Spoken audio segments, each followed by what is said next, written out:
Welcome to this evening's work session of the Westerville City Schools Board of Education. The agenda will be displayed on the screen above, so feel free to follow along.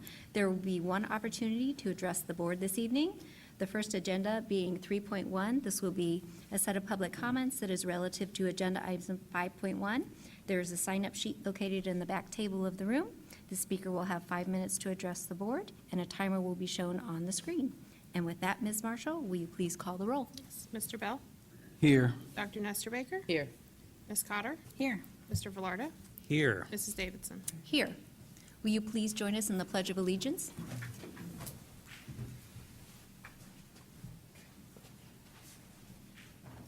I Pledge allegiance to the flag of the United States of America and to the republic for which it stands, one nation under God, indivisible, with liberty and justice for all.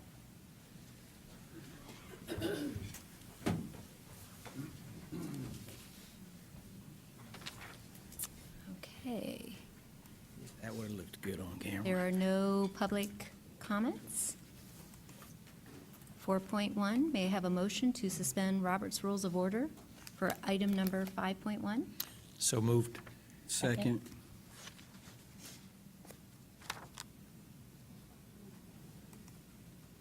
Whenever you're ready. Mr. Velarda? Yes. Mr. Bell? Yes. Dr. Nestor Baker? Yes. Ms. Cotter? Yes. Mrs. Davidson? Yes. Okay.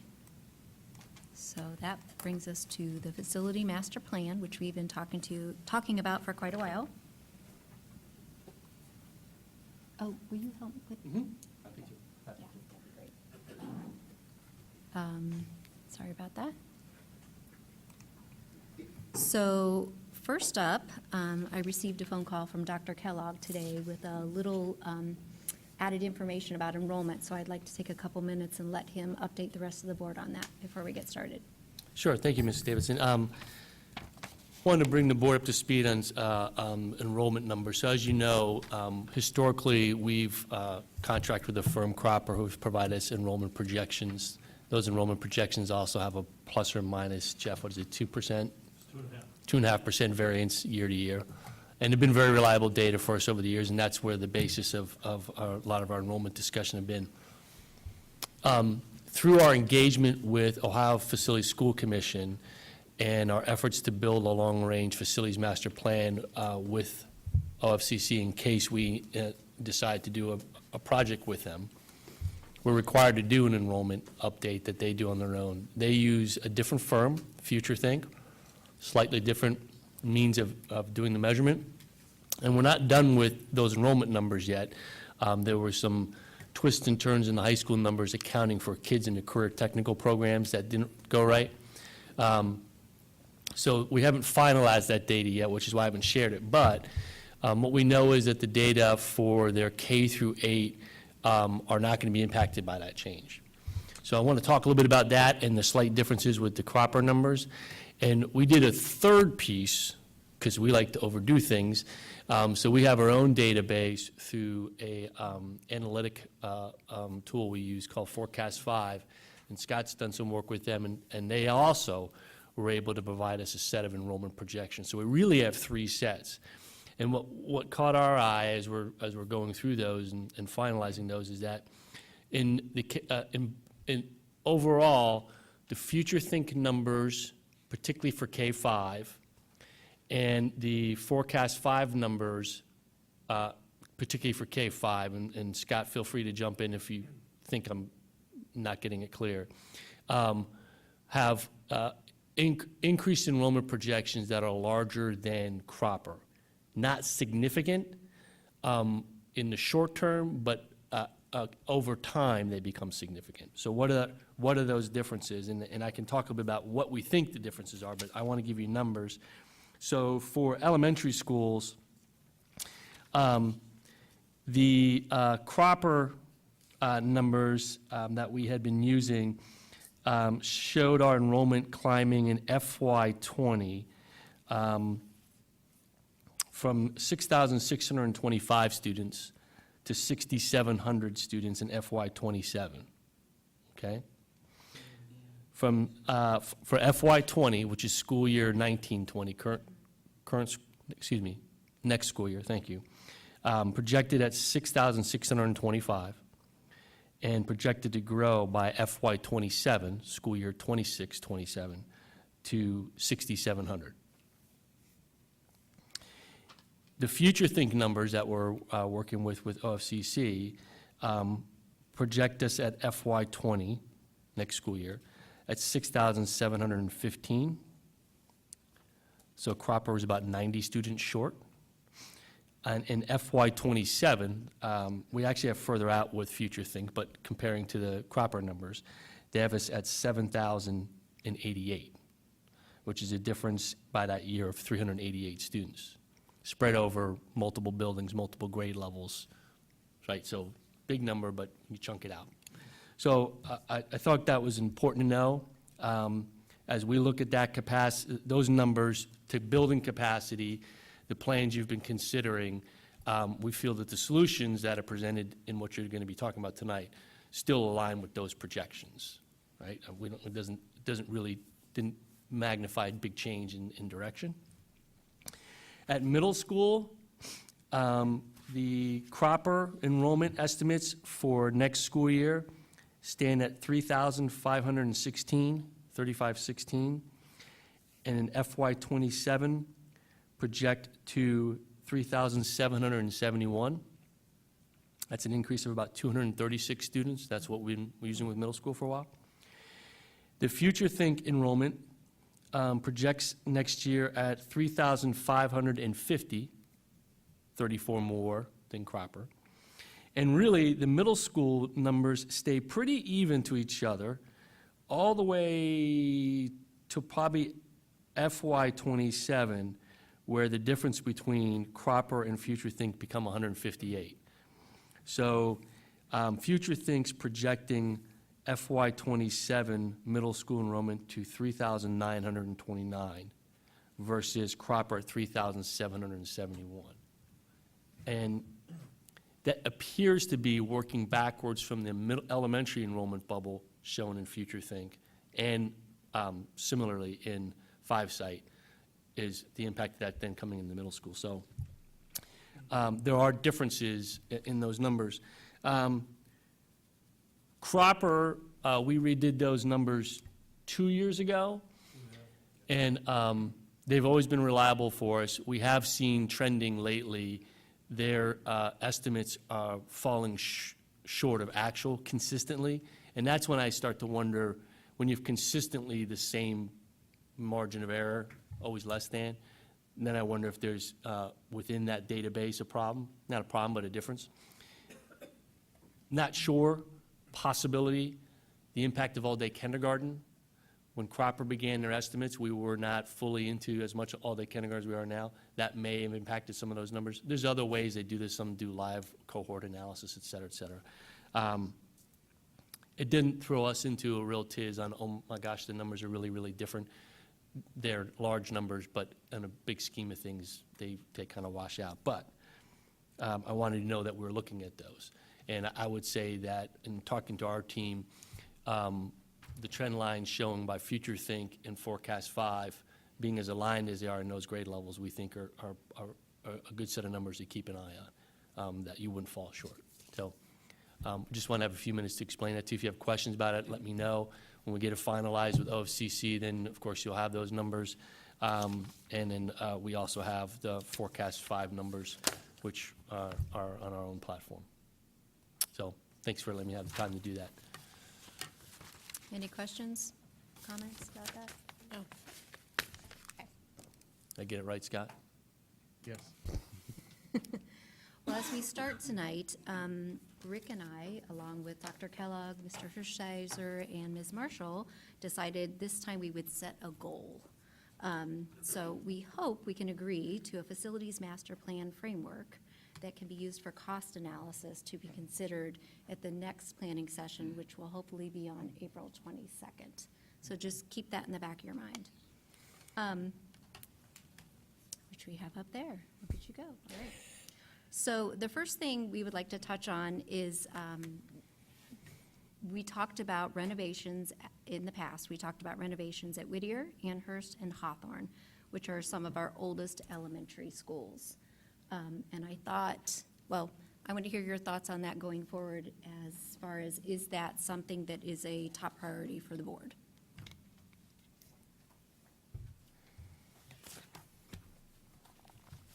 Yes. Yes. There. I thought we had talked about that before, and it was a top priority. Yes. So just, I agree. it is. Yeah, I think Changes. looking back on our notes, right, our notes from the previous that you sent out to us, I mean, it indicated that those were all basically givens and that we were ready to move forward on that piece. Okay. To go receive some financial, Yes. okay. Vaughn, do you have any questions? I'm going to keep calling on, just to make sure that you feel like you're up to speed and have enough information. I'm good on that piece. So, Okay. yes, I believe it is a top priority and should be pursued. Okay, because we're talking about walls at Amherst, infrastructure needs, 21st century design. Anything else I'm missing out on? Storm shelter. Storm shelter. Okay, great. Ms. Marshall, is there anything you need from us there as far as, okay? Facilities, gentlemen, we good? Anything? Okay. Next up is our 3 middle school options. I'm sorry, did you want to talk about the safety upgrades too? That second bullet, I'm sorry, I didn't. You know what? Yep, we should. Are we all in agreement there? I felt like we. Yes. Yes. Yes. Yep. Nope, it's good to get on record. And then our 3 middle school options, so lots of variety here. Is there anything that sticks out that, well, let's start with what you, what's your top choice? Anybody? Are we just stating it? Yeah, because I feel like that'll start discussion.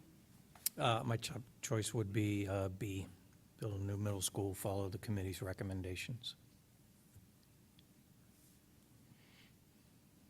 Any extras in there to go with that? From me, Yes? like rationale behind it? Not so much. No.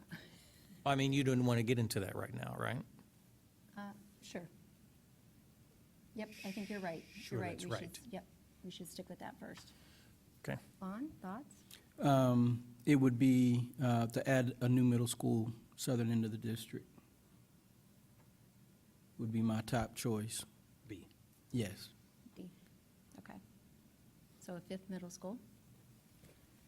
I like the third bullet, adding a new middle school, but also using Blendon as a 1 through 8 magnet, because I think we could reduce, that's an opportunity to reduce some of the operational costs to help cover the expense of a new middle school.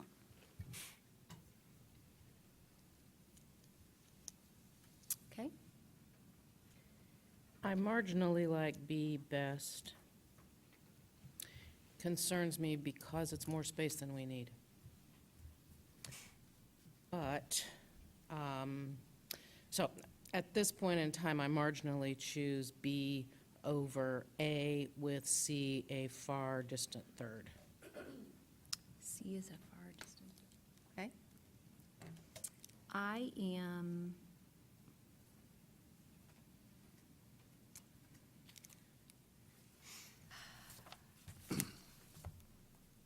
I'm in between B and C depending on cost. So I really would like to see a new middle school at the southern end. I'm worried about operational costs. I'm worried about not this next levy coming, but the one after that. So just looking how we can support adding a 5th middle school and keeping opportunities for kids.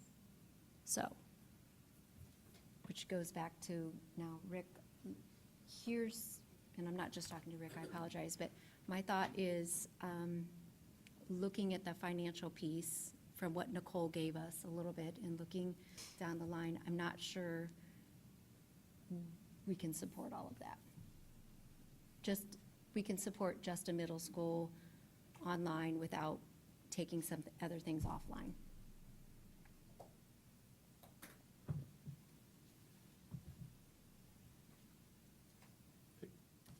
You're not talking just to me, but you're looking just at me. I'm looking at you because when we first started, when I first threw this out, you were the first one to speak. You were saying that you didn't want to add to it right then, so I'm assuming you would go first again. Oh, No pressure. Oh, and you don't have to go first.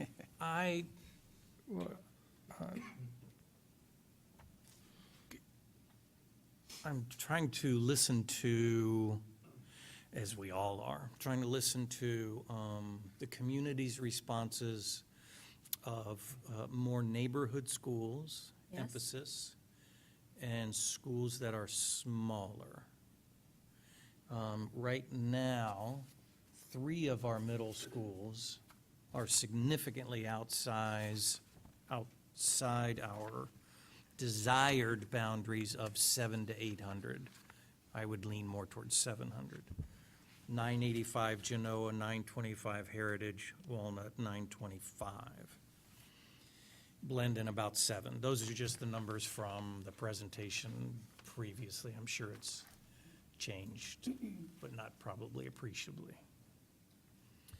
So if you added a 5th middle, and I'm just taking numbers here. Yep. There's a lot of shifting around, obviously.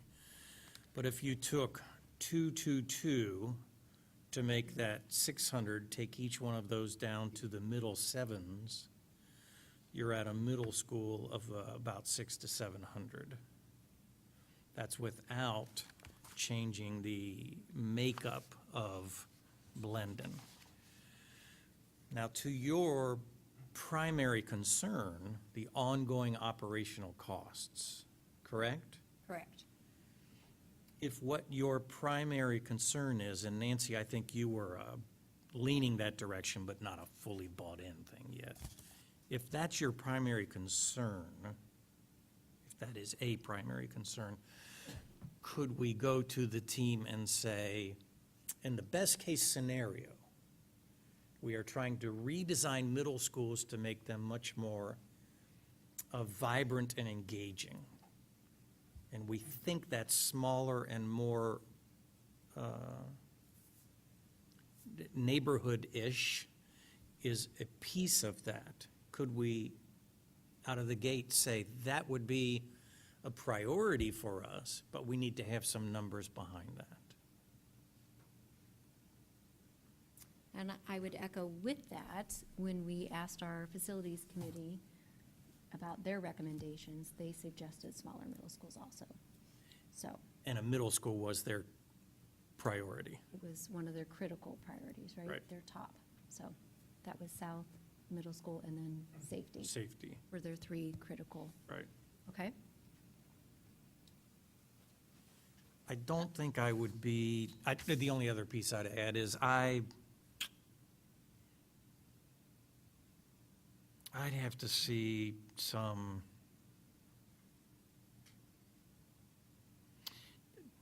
I would just move out of the way. Do we all agree with that, moving A out of the way? Can we do that? Yes, I would say yes. I'm okay with that. Okay, Well, but with Nancy. Hey, wait a minute. I said that was my second choice, so no, I'm Yep. not ready to say shove it away.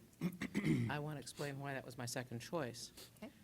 It was my second choice in large part because the reservations I have about building a new middle school down Minerva Park, which is, while theoretically I agree with the idea that we need to reduce the sizes of 2 of our middle schools in particular, the buildings then have excess capacity. And building the new middle school in the south end, it will, for some time to come, have excess capacity too, I believe. I could be wrong. Numbers are not finite. Given that, I was wondering, as we look at cost and as we look at how costs may play out over time, adding to Blendon, though I have great concern about that just because of the campus size itself, that suggests to me it is the most cost-effective piece. So adding to Blendon to increase the capacity at Blendon is the most cost-effective, I think, for us to do. I could be wrong on that. As I think about what operating costs might be over time. So until I am fully convinced that a new middle school at Minerva Park could be supported operationally over time, my backup plan in my mind was option A. If you're all opposed to option A, obviously I'm not going to hold on to it because there's no point to that. So I could let it go, but I did want you to understand why I was considering that. Well, I should tell you what my primary glitch for that is. The 950 capacity for a middle school, when the other three are above 900, Genoa is almost at 1,000. And I thought it was really interesting. It's not a scientific equation. But the words that the committee used when they described Heritage at 925 was, quote, bursting at the seams. And with I agree with you 100% on the campus footprint of Blendon. I agree. I just don't think it lends itself. And I know you're saying you might lean that direction. I just don't think it lends itself to much expansion unless you go up. And I thought in previous discussions about going up was just like a significantly cost. Yeah, and I was looking predominantly at operating costs and how those are sustainable, as you say, Tracy, especially in the next issue to come. I have great concerns about that, about where we're heading with operating millage. And everything that we're considering here, even the things that I've agreed to, I have significant concerns about what's going to happen with that out-year operating millage. And I'm not, optimistic enough to think that that will all just get taken care of some way. The only way we can take care of it at this point in time is from our own pockets. And I don't know whether there is significant appetite within the community for what that out-of-pocket expense is going to mean for the second one out as we look at the tax increase. I'm very concerned. That said, I also am certainly willing to let the community tell us if they want to do it or they don't. The only problem with that is it's difficult to say. It's one thing to say, yes, we're going to pay to build the middle school, because that's not a lot of millage, okay, when we would think about building. When we look at a bond for that, it's one thing to say yes to that. It's another thing altogether to be thinking about and understanding what that means for operating millage out a few years. So it is something I take very seriously. I know we all do. I'd like to explain why I prefer bullet number 3.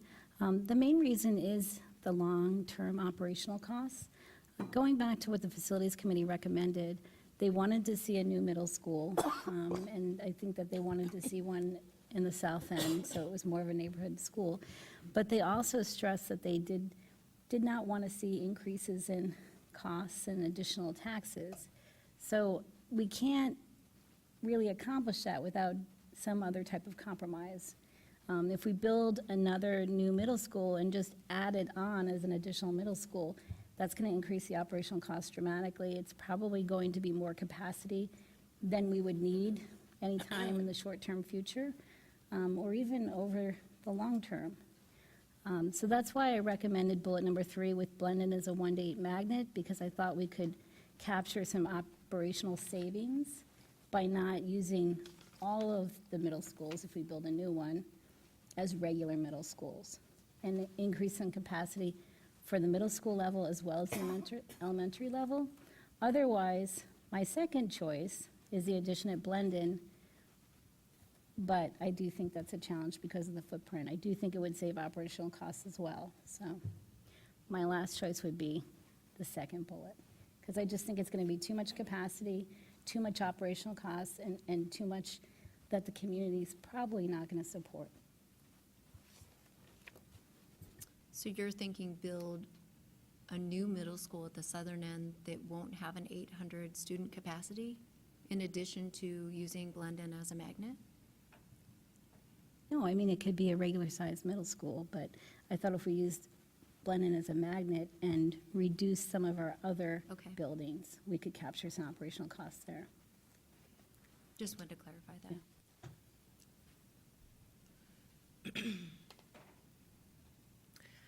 I am not in favor of C.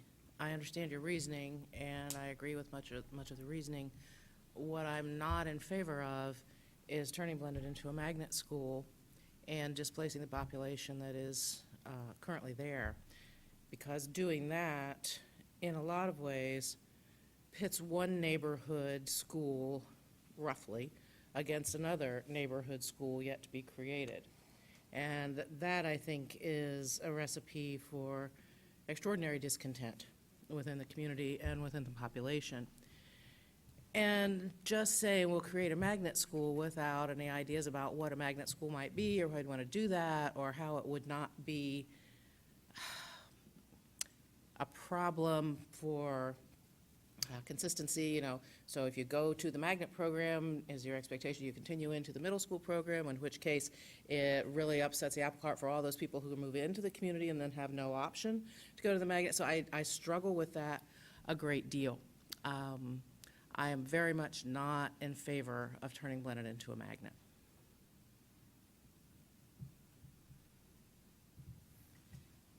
By the way, Paul, I'm not looking at you, I'm looking at the screen.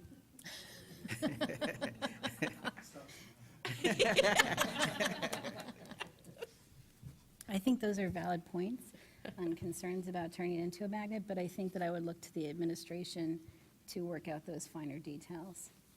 I do still think it's a viable option, and it would add some more magnet opportunities at the middle school level as well. Maybe we should stop using the term magnet, though. Maybe it should be an alternative school, or, A smaller school, sure. Still Open pits enroll. one neighborhood against another.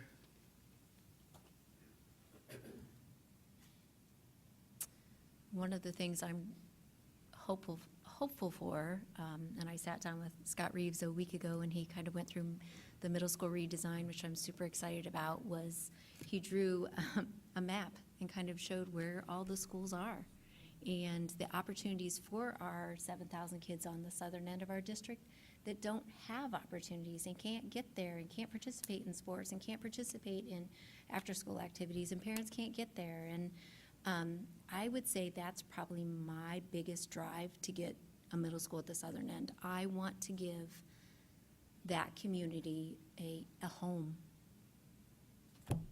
So, Well, that feels like you're leaning more toward B then, not C.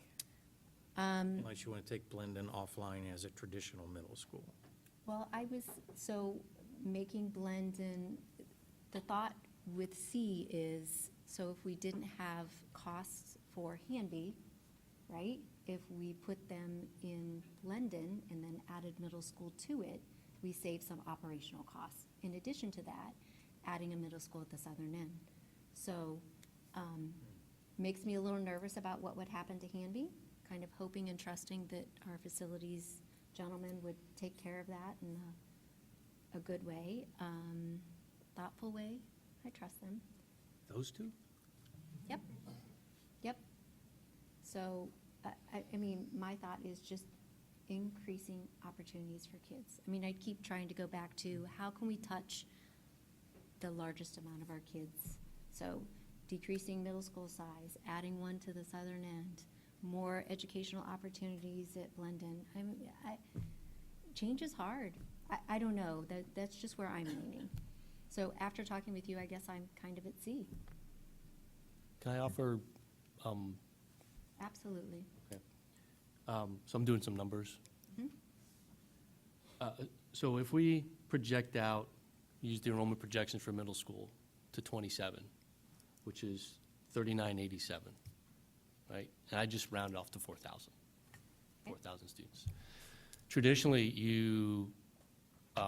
my understanding is you want your buildings to run at about 95% capacity. So working backwards from that 4,000 number to what capacity would you need to be at 95% for 4,000 students? From the capacity we have today, that would be 4,186 would be the total capacity. That would leave you 5% room. Follow? So what's the difference between that number and the capacity? It's 650.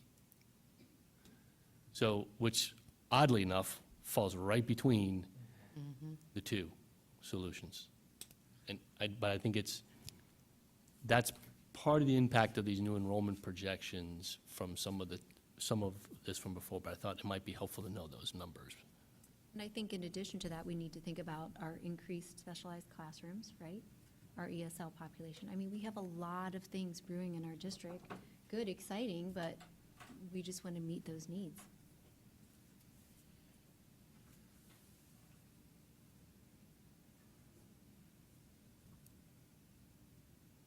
I just didn't want to. If of those two, we want to make sure they're going to solve the long-range problem. So in discussing about expanding capacity through the third option, needs strong consideration to how big is the 6-8 magnet that you would put in there. Because if you build a new middle, you're adding some capacity. Then what's the additional capacity you want to make sure you're investing in? Because at that point, I think you've made a decision about the long-range facilities and programming for the district. You've committed to 4 traditional middle schools and a middle school intra-district program, I'll call it, right? Choice program, intra-district choice program. And the size of that program it has to help offset those enrollment increases, right? That's just how I'm thinking through it.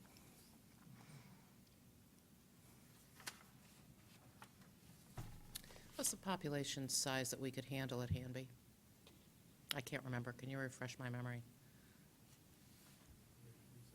375 is its peak. 375. Thank you.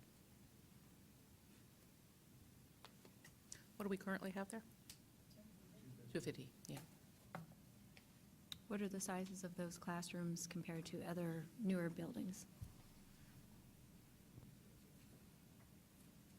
As you know, the OSFC recommends 900, and they are around 600. Well, but, so what about a classroom at Faust? What would that be, size? Okay. Yeah, right. And do we put the same number of kids in those classrooms?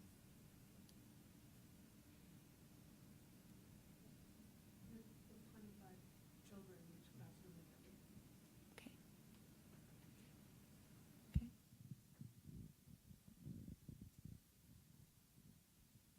So Barbara, as we're talking, what are your thoughts? And then, don't worry, I'm going to go to Scott next. So get ready. On On the Hanby options, I want to know your thoughts on the options and why.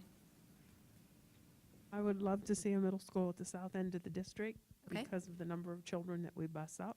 And I think it would be wonderful for them to be able to be closer to their neighborhoods and have more capacity with travel back and forth from their families. And I don't know that there's a bad option, but I think that's our best option. You're saying B? B. Okay, fair. Mr. Reeves, please. I too, and when we talked last week, I would love to see a middle school on the south end. Not only do we not have a secondary school of any type below Schrock Road, we don't have any west of State Street. So we don't even service with a school in the neighborhood, our west side of our community. So I would love to see that. I don't personally care for A, and I think a lot of that is, one, the size, and I don't think that alleviates our size. I think the footprint piece is real. At 725 kids, every single parking space is full. With teachers, you add more kids, you're adding more buses, you need more places for parents and staff. And geez, with what we're doing at South right next door, I'd struggle to see how we would fit that in the footprint. But I think that goes away from trying to get smaller sizes. Nancy, I completely understand your take on the C, even though there's no letters up there on the third one. Educationally, being able to create a choice program potentially could be exciting to something completely different than the other 4 middle schools that are pretty exceptional, that I think we have a lot of talented people that could create something that this community would be really excited about, whether it's at Blendon or just period. But I do believe that I see the kids that leave our middle schools and go home, and most of them are going south of Schrock at least, that do not get the opportunity to participate in the same things that everyone else does, and to be able to provide those opportunities would be, I think, very important for us. So B, C, I don't care for A. Okay. Anybody else? Mark? You've been around a long time. You know this district as well as anybody does. Old as dirt. Yes, whoever just said that, that's true. I would have said Methuselah, but that's different. I think taking a look at my personal feelings, taking a look at what the committee recommended. When we went through the facilities process, we had a committee that made recommendations. Looking at just number 2 and what is in there, I think there was a lot of work that went into the recommendation for a new middle school. Having been around forever, watching in the opening of Genoa, looking at that building fill up and how all of that comes together, I think, as Tracy said, with the increase specialized classes, special education, ESL, I think we'll have some space available at the beginning of the process. I don't know that looking at 10 years, I like to look at things in 5-year blocks, and looking at 2 of those in 10 years. I think we'll probably utilize at least the 95% that Dr. Kellogg's referencing. At the same time, I don't know that this community and this district has had the opportunity to experience additional space and what opportunities we may be able to create within that environment. We have middle school redesign that Mr. Reeves facilitated. We've got all-day kindergarten that Ms. Wallace has facilitated. We have a lot of programs within the district that this may give us an opportunity to grow. I also understand, Nancy, as you said too, the operating side that goes along with that. And I think that's working with the community to share with the community, this is what we've been asked to do. We're putting together the best package that represents input from all stakeholders, internal and external, and how we're going to move forward. Go ahead. So B or C? For me, B. John? I think Mark said it very, very well, and I just go back to numbers. I don't want to do something that 5 years later we fell short on and ask for community investment. The numbers I gave you, part of the way you may examine it is the sequencing of projects, and when in that sequence of projects you would put a new middle school, because the closer you get to 27, which unfortunately is closer to us than we like to think it is, right? So we're already in that teetering spot on capacity at middle school. Once at 300 additional seats, which, quick math, new middle school 100, 200 to a magnet, quick math, you can make it more. You're at 100% capacity in FY26, and you move to 103, you're 103.9% capacity with that increase in 27. So you're over already, as opposed to being at roughly 92% capacity in 27 based on the numbers and adding a middle school with 800 kids. So there is space there, and I think Mark hit the nail on the head in terms of what we can do for some of that programmatically and some of the other opportunities. So, yeah, So. I just want to come up short. I agree. I'm long. is generally how I'm Choice describing can it. happen in lots of ways, too. You know, Scott was talking about choice.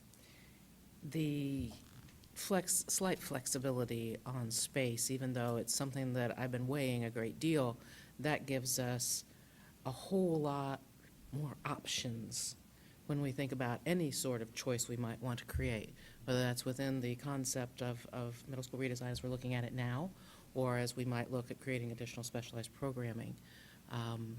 To have give in our buildings. John, you make a really good point.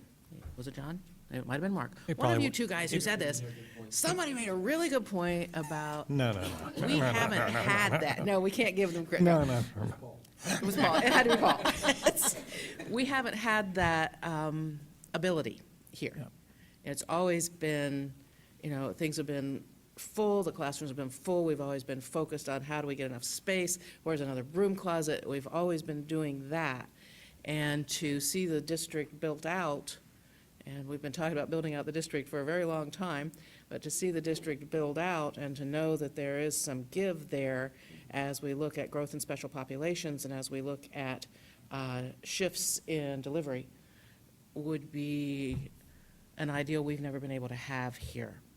And we have said to the middle school in particular, folks, it is time for you to be creative.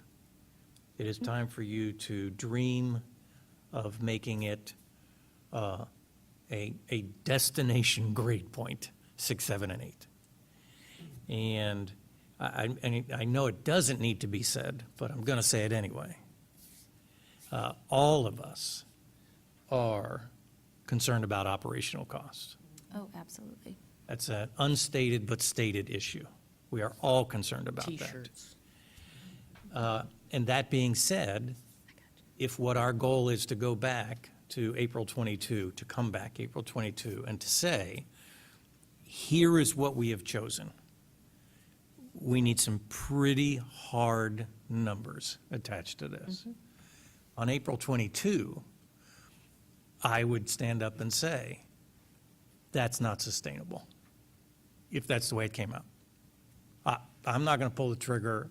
This is just my vote I'm talking about. I'm not going to pull the trigger on anything that feels like a wonderful idea that the next 2 and 3 boards are going to be cursing our names about.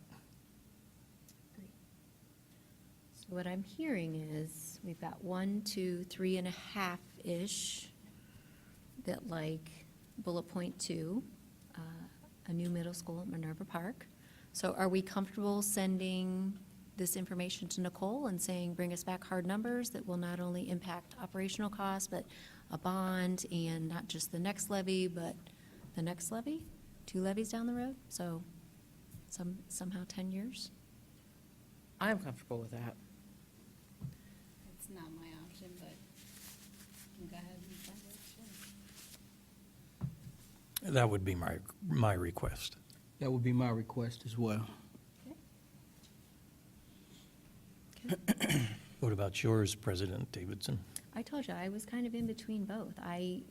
Hearing what you just said, and I know you already feel that way, but I'm nervous about operational costs. Again, I know we Sure. all are, but Sure. seeing that in hard numbers and knowing that if it comes back and we feel like it's not a number our community will support, then we're not going to go that direction. At least I feel like the administration has somewhere to go. We're moving forward. So, sounds like we have a plan. An initial plan. Well, Yes. Yes, no, It's forward motion. absolutely. This is, so any questions or anything you need from us or, I know we need to move on to the next thing, but as far as middle school, how do you feel about things? So you want hard numbers on a new middle school, only a new middle school, Correct. Right now. right now. We haven't moved on in the Right, list yet. as of right now.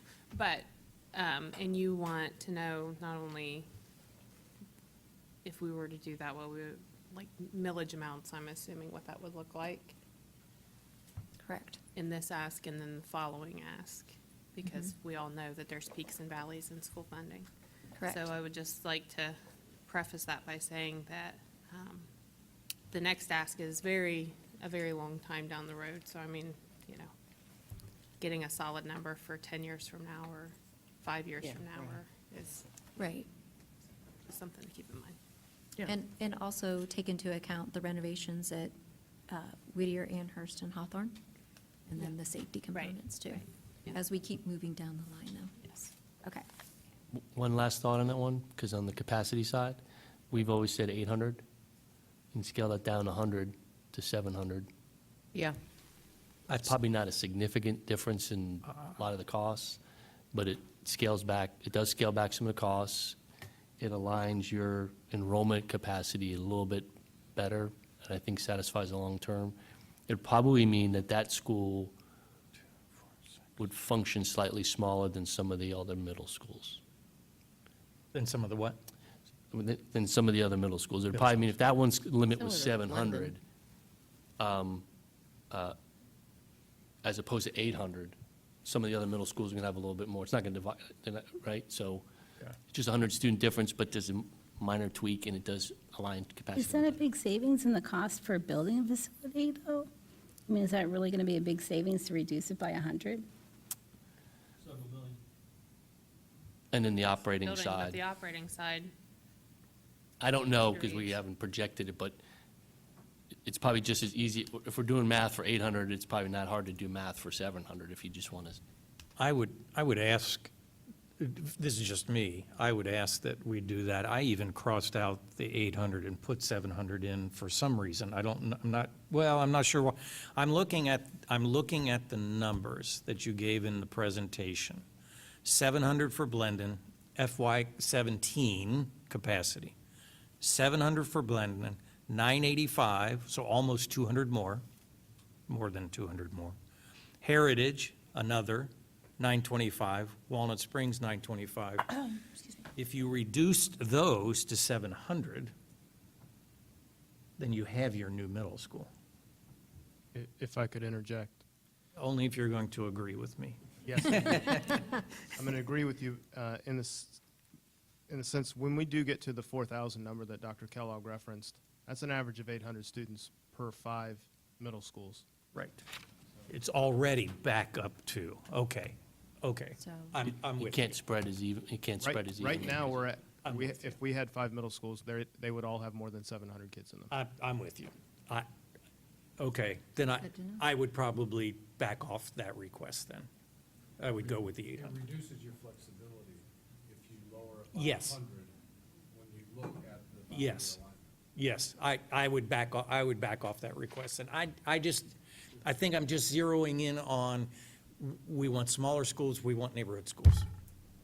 And so when you talk about reducing the size, but yeah, I don't think that's a legitimate request. I think it's 800. Well, when we look at the difference in the overall bond package, it would not be a very significant number, and the operational piece can be a phase-in over time as the student population grows. So, I stick with the 8. My initial thought was the same thing, let's keep it at, kind of a Blendon size, a little bit, in that range. Blendon's closer to 8 now. But it's not hard and fast, except with the bond, and that would be a minimal amount. Yes, I'm 100% okay with that. Sorry. If I could just add one more thing. Absolutely. It would be 4,000 that Dr. Kellogg referenced, but I don't believe the Future Think forecast had the new development, the new Gardner-Vestner tract development Oh, yeah. included in its numbers, because some of that information did not become, that didn't get zoned until November. So that still has to play out. People still have to buy and build homes, but that is another potential Well, area. that kind of cements it in my mind then.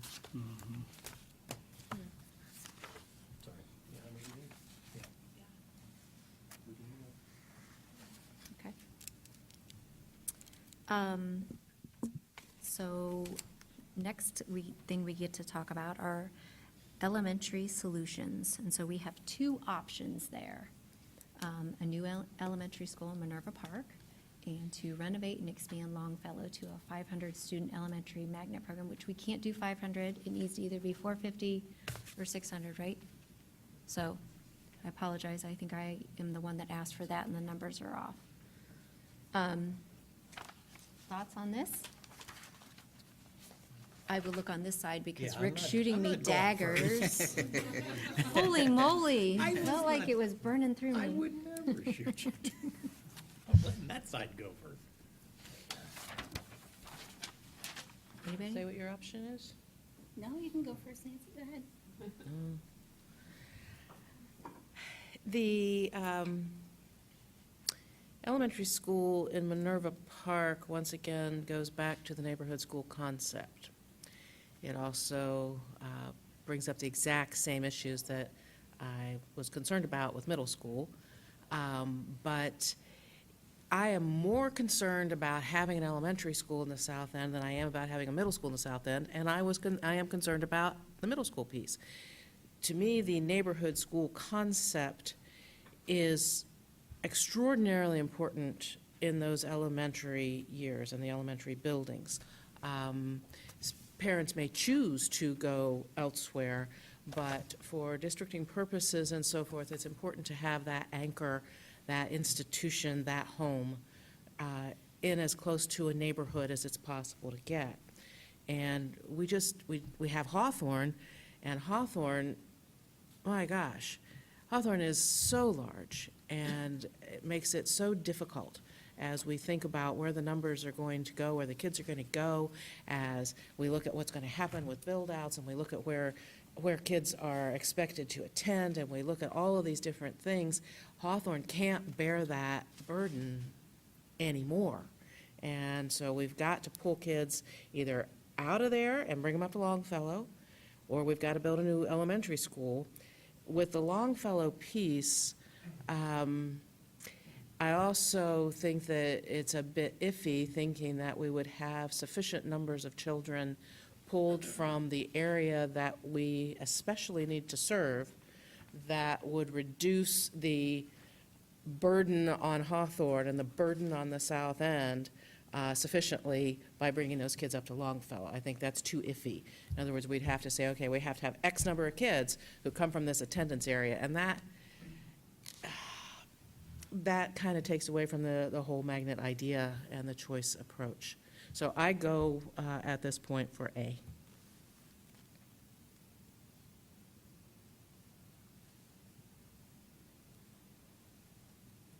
You want to go?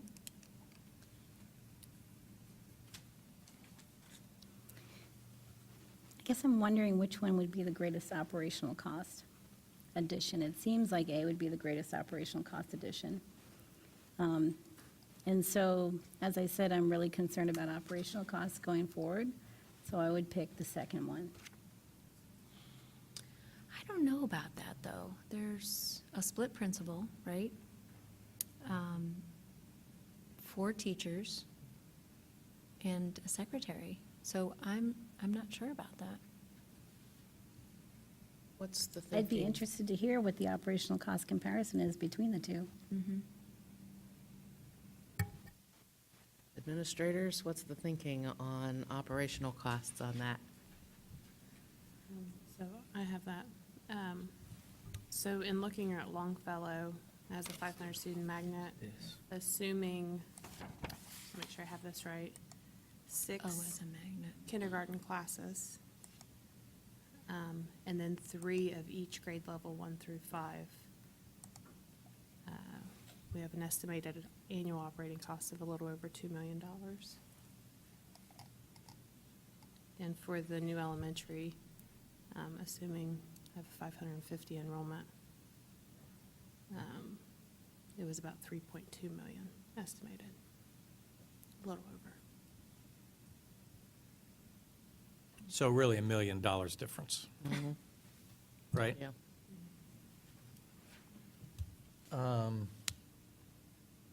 In that case, the second bullet.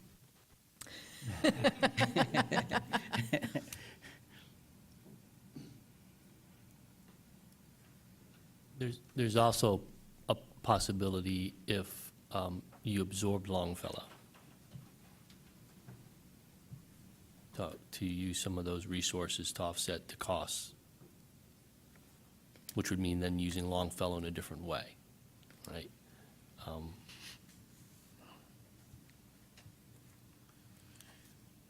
Gentlemen, thoughts, concerns?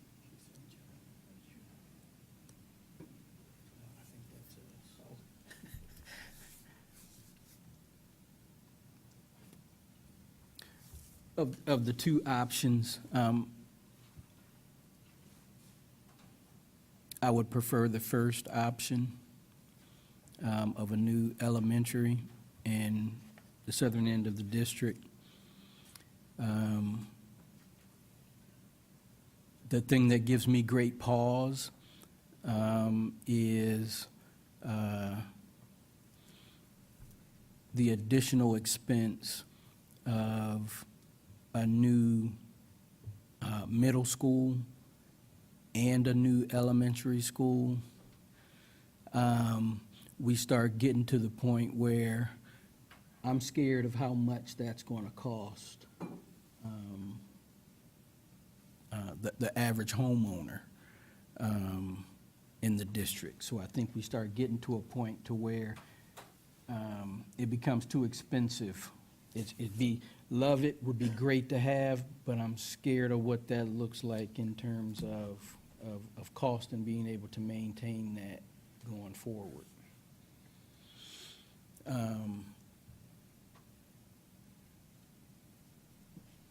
But that would be my choice. I'd like to see the numbers to see what they look like, but my gut's telling me when the numbers come back, I'm going to look at those numbers and go, man, I can't afford that. But when we also, when we looked at the cost of expanding Longfellow to 500 students, it was just as much to do that as it was to build a whole new elementary school. So it's kind of like, they're both expensive options. And so faced with those two with similar cost, give me the brand-new building that we can design the way we want to do some of the things that we want to do with middle school programming. So option one. Elementary program. Elementary program. Elementary programming, yes. So I'm jumping in because I just want to make sure I'm understanding. One of the things that concerns you is the larger operational costs of a new middle school in Minerva, the first bullet up there, but the building costs of adding on to Longfellow and or building a new elementary school, those were so similar that concerned you. Yes. Yeah, so out of the gate, either construction was enough that you said, well, it's the same, so why not build new?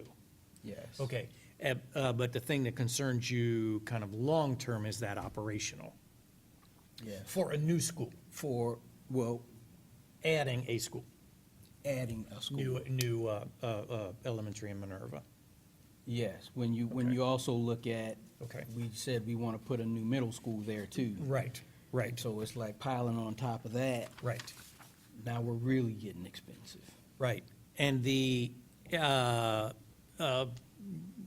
sorry, cut you mid-swig. It's just helpful for me to clarify. The millage for Longfellow becoming magnet, addition, et cetera, bullet 2, is a little,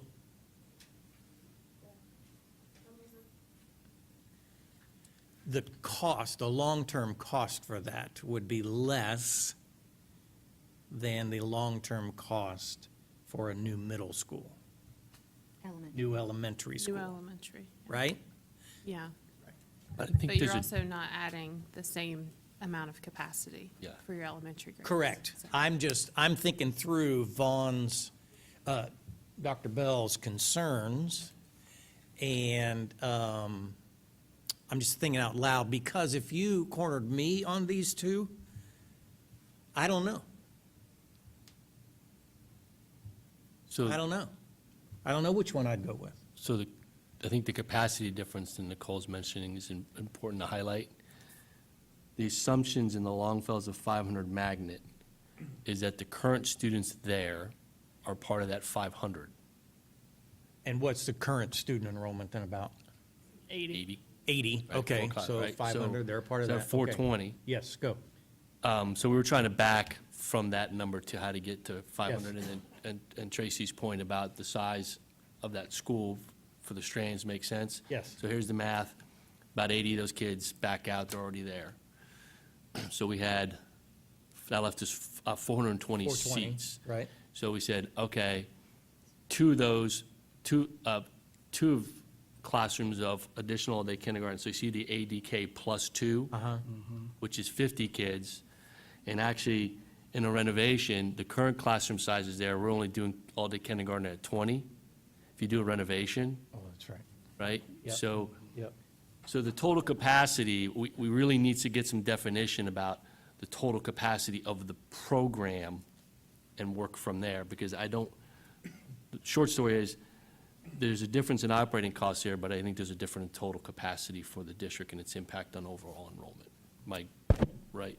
Yeah, I would agree with that, but I would also want to have some conversation while we're talking about this. Might be a good time to talk about the difference in the projections with the elementary school and how creating another magnet program to help gain capacity might affect that.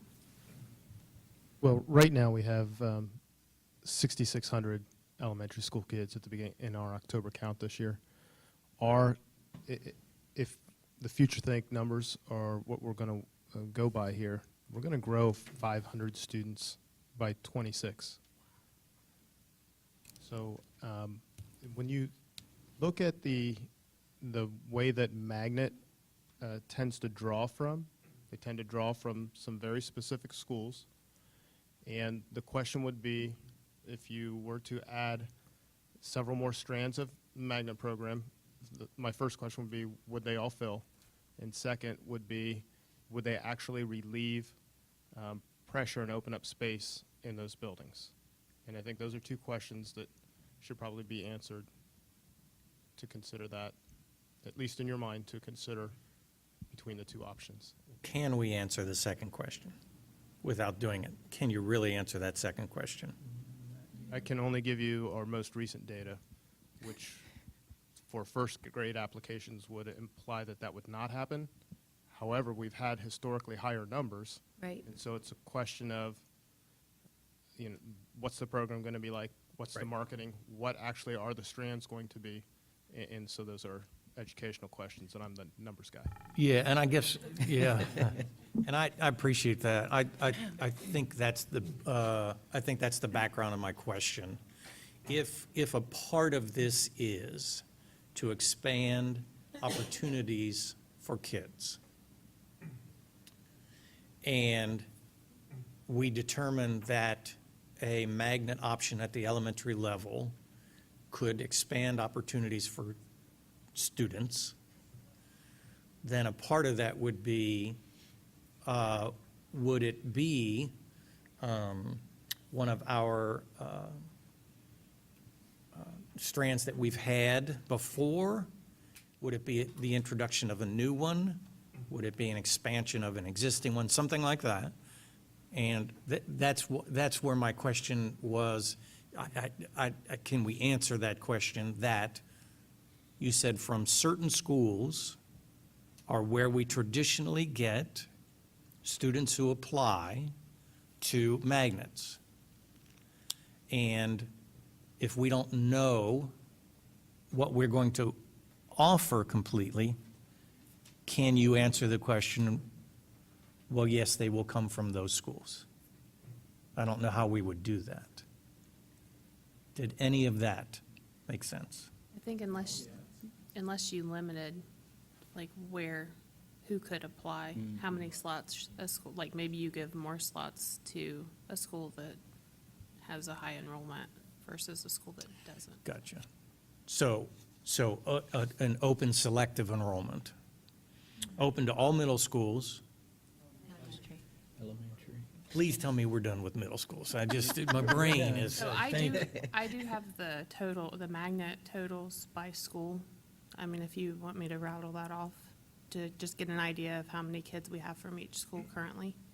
rattled away. Would you like to hear that? Especially I want to hear Hawthorne and Twain. That's exactly what I was looking So for. Alcott has 10, Amherst has 21, Sherrington's 18, Faust is 32, Hawthorne is 57, Huber Ridge is 58, Mark Twain is 22, McVeigh is 43, Point View is 16, Robert Frost is 18, Whittier is 42, and Wilder is 41.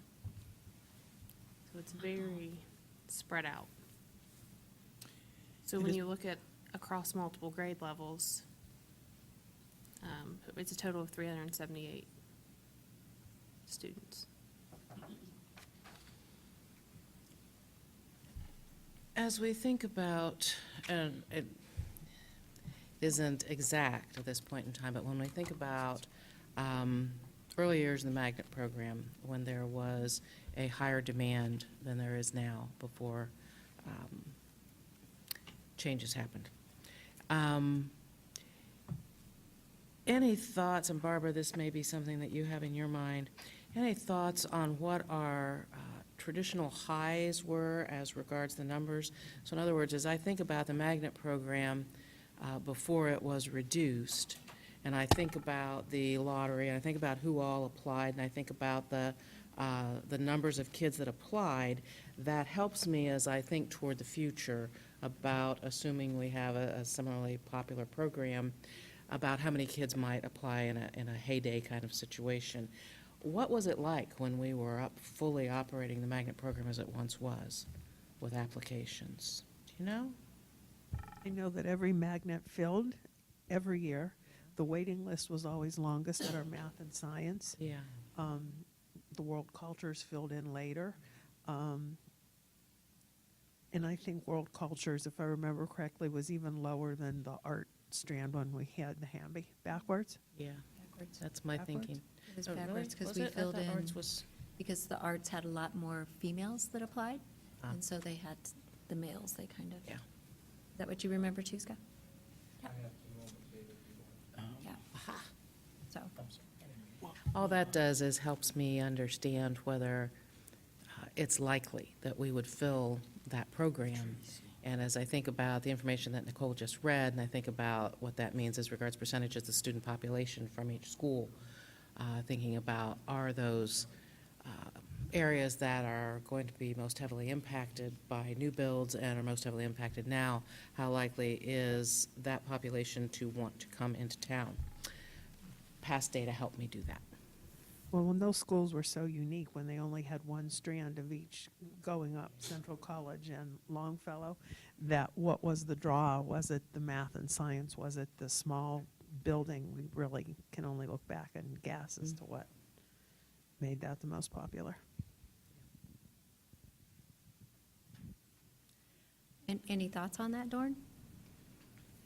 Our highest our highest enrollment was 826 at one time, but the data that I have is really first grade applications. It's because after you look, Oh, yeah, yeah. it's hard to count applications after that. When you look more recently, it would not imply that we have a lot of numbers that would warrant it. But if you look back, you're going to see first grade applications between fiscal years 06 and fiscal years 12 that always range between 80 and 120. So in our heyday for math and science, 80 and 120 first grade applications. Okay. And those were considerably higher than the other two strands.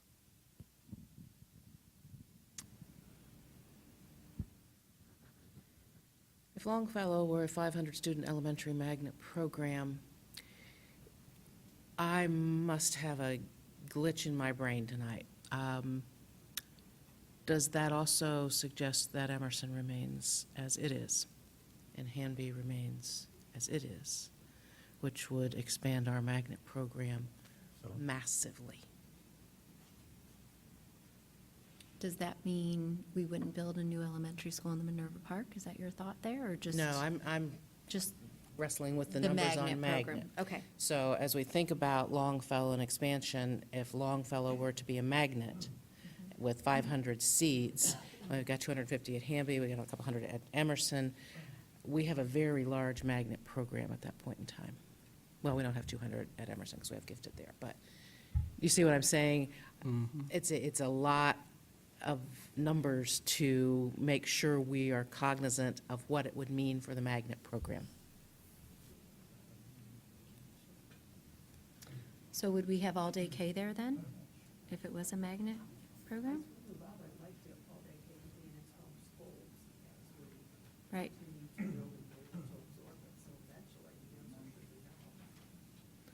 So, and we're really looking at 550 or 450 magnet. At Longville, Yeah. yeah. Plus Emerson and You Hamby. need to think about those in strands of 125. Okay, thank you.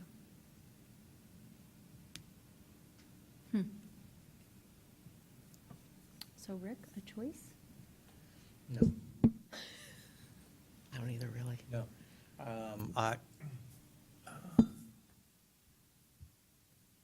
So what is the, and I'm sure I'm just missing it, just forgetting it. What is the, why did we settle on 500 or actually 450 to 600? Why expand it to that size? So that you can have either 3 classrooms at each grade level or 4 at each grade Gotcha. level. Okay, okay. So if we went 3, it'd be the 450. Yes. I worry about that site and being able to have parking and busing in that quiet neighborhood. Just, Yeah, I do too. It looks like a lot, doesn't it? it looks like a lot for the size of that lot. Although that neighborhood is bigger than. And to expand on that, looking at the cost, it would be more affordable by about $2 million to build new versus renovate. But that $2 million would also be offset over the next 10 years with the renovation work that we would put into Longfellow. So it's about the same cost over the next 10 years, new, renovate, and expand. But to Barb's point, Longfellow currently is about 4 acres. So you're building 500 student capacity on 4 acres, which we're working with 15 acres in Minerva Park. So much more land to work with. And I'll tell you, the way I've been thinking about these options, and even though I picked option A, what's behind door number 1, I don't have a serious preference. To me, the thinking and how I will choose a preference here, if I'm able to do that at this point in time, is what it means for the magnet program. And what is it that the board is saying it wants to do with the magnet program? In other words, if our goal is to significantly expand the numbers in the magnet program, then option B, or door number 2, becomes more palatable. If we are looking at,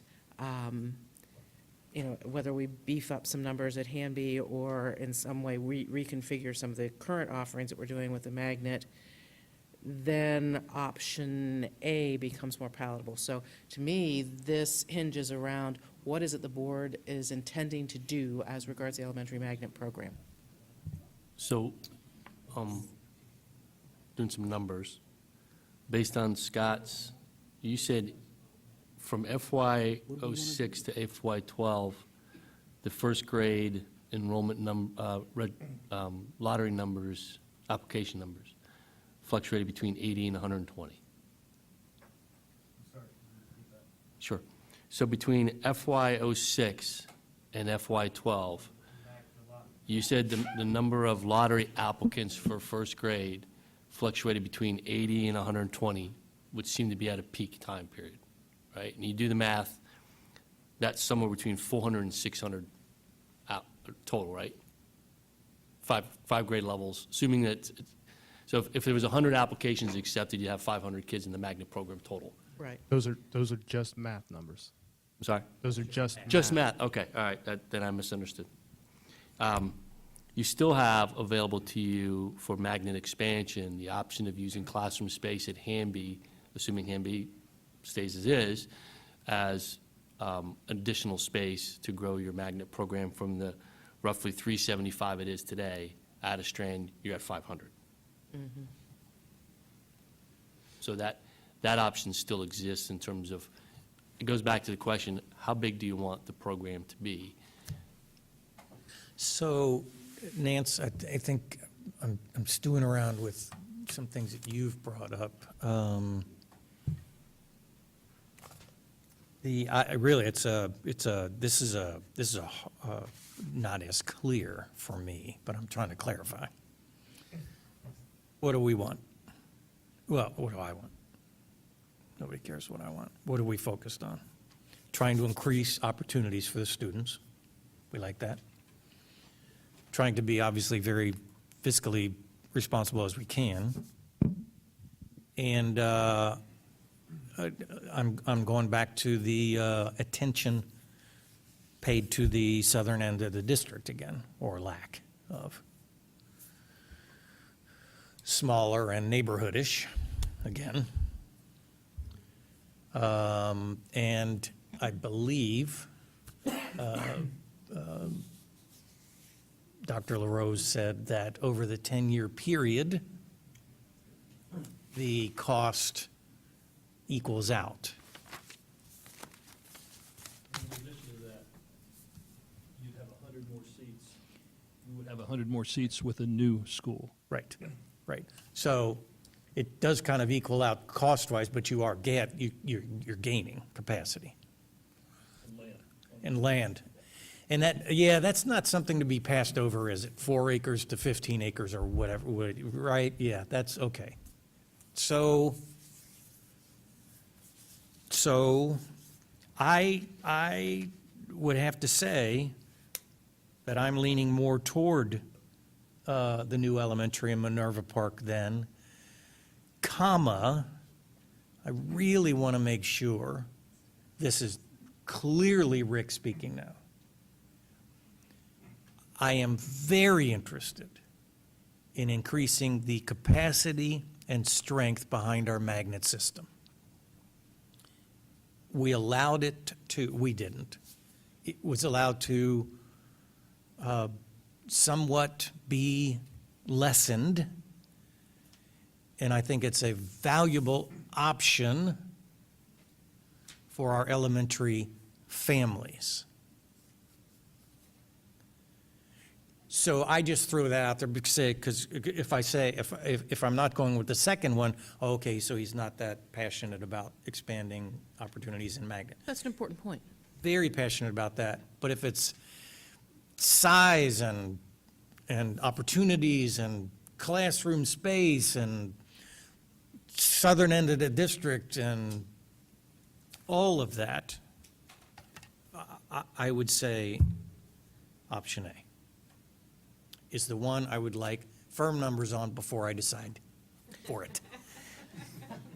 I think you, oh, I'm sorry, Tracy.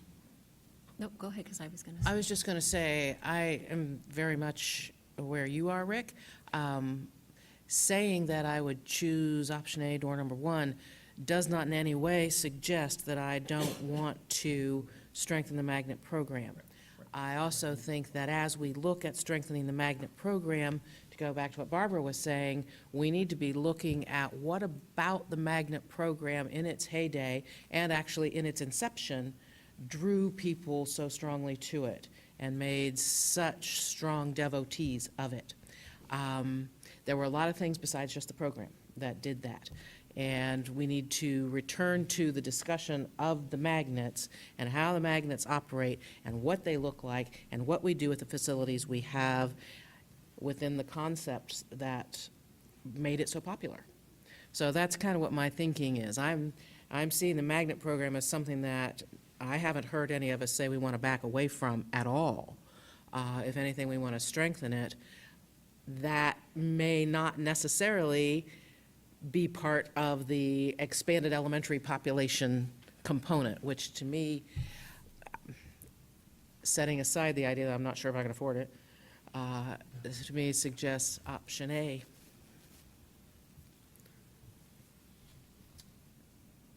I agree. I think the word that keeps coming to me as we discuss and magnet programming comes into the conversation is vision. As a board and an administration, I think what we need to do is to develop a shared vision for what that looks like.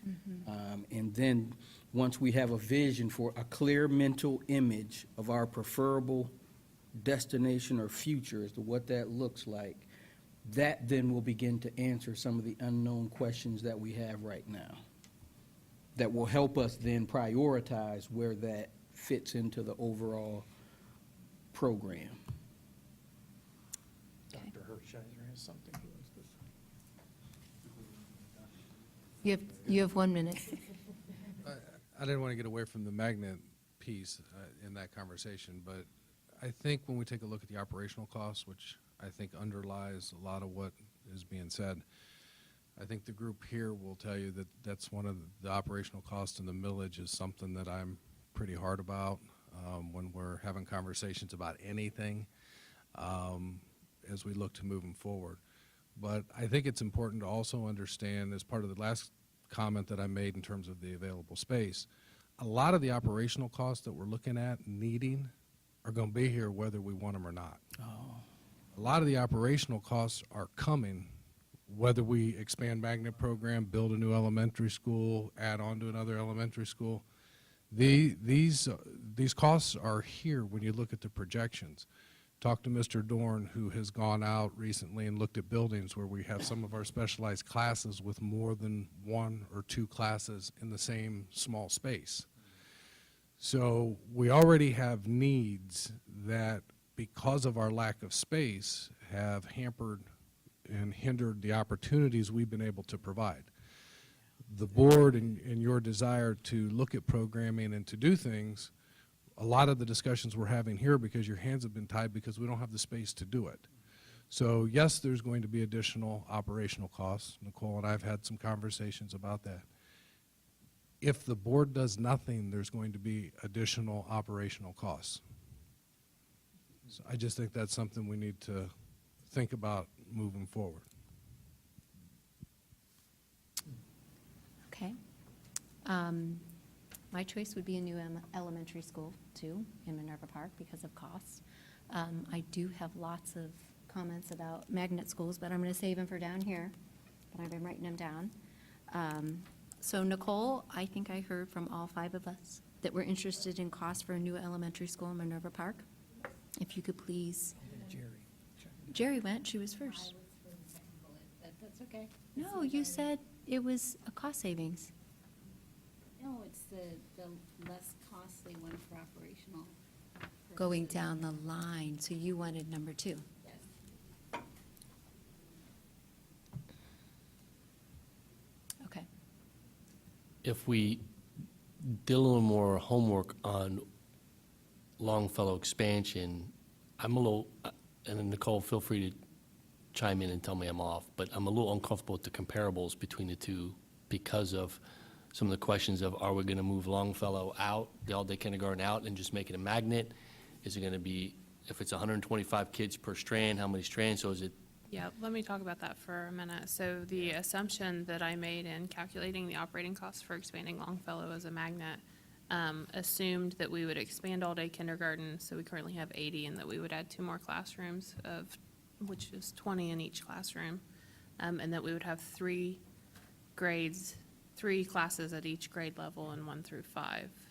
So the increased capacity is about 375 for grades 1 through 5, and then 40 in all-day kindergarten. So that's what the operating cost assumptions were made based on conversations that Dr. Kellogg and I had. So did I hear you say we would have all-day K there in a magnet? That was the assumption that was made. Because we currently don't have kindergarten classrooms in our magnet programs. Okay. Right. But the assumption is we would. The question is whether or That's not what- that's magnet. So similar to at Emerson with the gifted self-contained in the same building as the magnet. The question is, do you run all-day kindergarten as a separate program within the same building with the 1 through 5 magnet? Or are you changing practice and now making kindergarten part of the magnet? Our recommendation at this point would be to parallel what we've done, keep some space for all-day kindergarten expansion. So the other math is 375 in this model for Longfellow magnet, 3 strands, plus 125 if you use some of the space at Hanby. So you just added 500 magnet school seats in that model. Does that follow? Yep. I know I'm getting ahead of that 125 at Hanby, but that's another point of consideration. We have underutilization of space at Hanby, which offers chance for a magnet expansion. Now you can plug those two together, and maybe it's a slightly different look, but the assumption we had in there. So then if you do that, it's assuming that we'd have to make a discussion about whether or not the additional staffing for the Emerson strand, the Hanby part, would be new money or within current financial, right? Yep. So, I don't know if that helps or hurts. Or what are you thinking, Tracy, that you would want a different projection for the all-day K, the K not to be included in that? Yeah, I don't know why we would do that, because then we wouldn't really be expanding the magnet program. And what I continue to struggle with is, and I love our new programs, I love, everything we've added, but I'm really disappointed in myself that I didn't push a long time ago to revive the magnets, because I feel really bad what's happening at Emerson. Well, and I think, that's why I spoke so strongly a few minutes ago that if I went with A, that it needs to be on the record, comma, that I want that firm discussion, how are we going to increase that? That has to be a part of it, and I think, Nancy, you were concurring, Yes, right? absolutely. And I think I would add to the point of, we've let it wilt on the vine, and that's why people are not applying.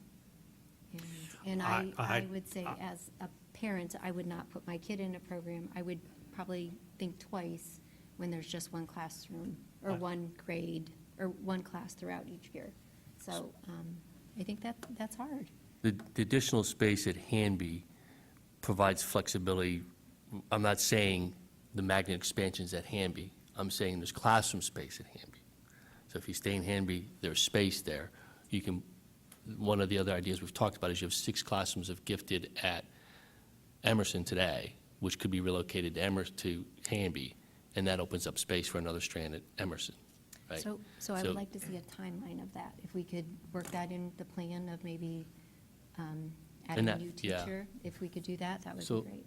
that option comes in a slide. Yep. I'm coupling that with the Longfellow model to say your total magnet expansion, if Longfellow's 375 for magnet, plus allowing the all-day kindergarten to be housed there, you got 375 in magnet, plus 125 between Hanby, between the seats, the space available at Hanby, depending on where you put it, you're at 500.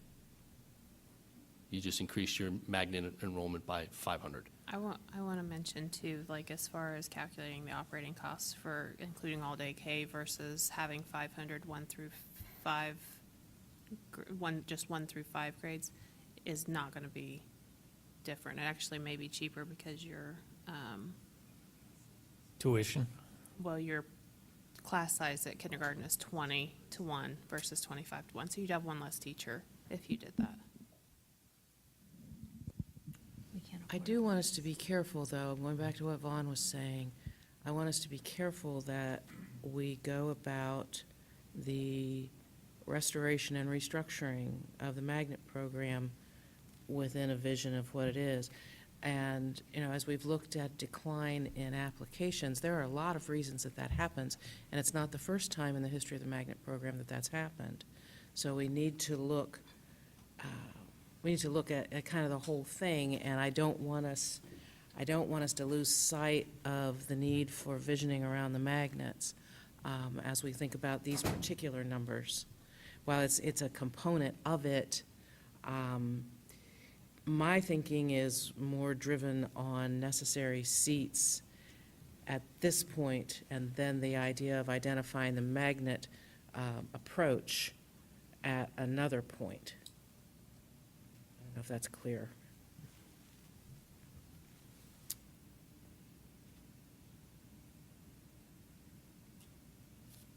So Nicole, as you compile numbers, would you please, just for me, you guys can poo-poo this, but what if we would take Longfellow offline right now and maybe let Head Start be in there for a while, just to help with operating costs?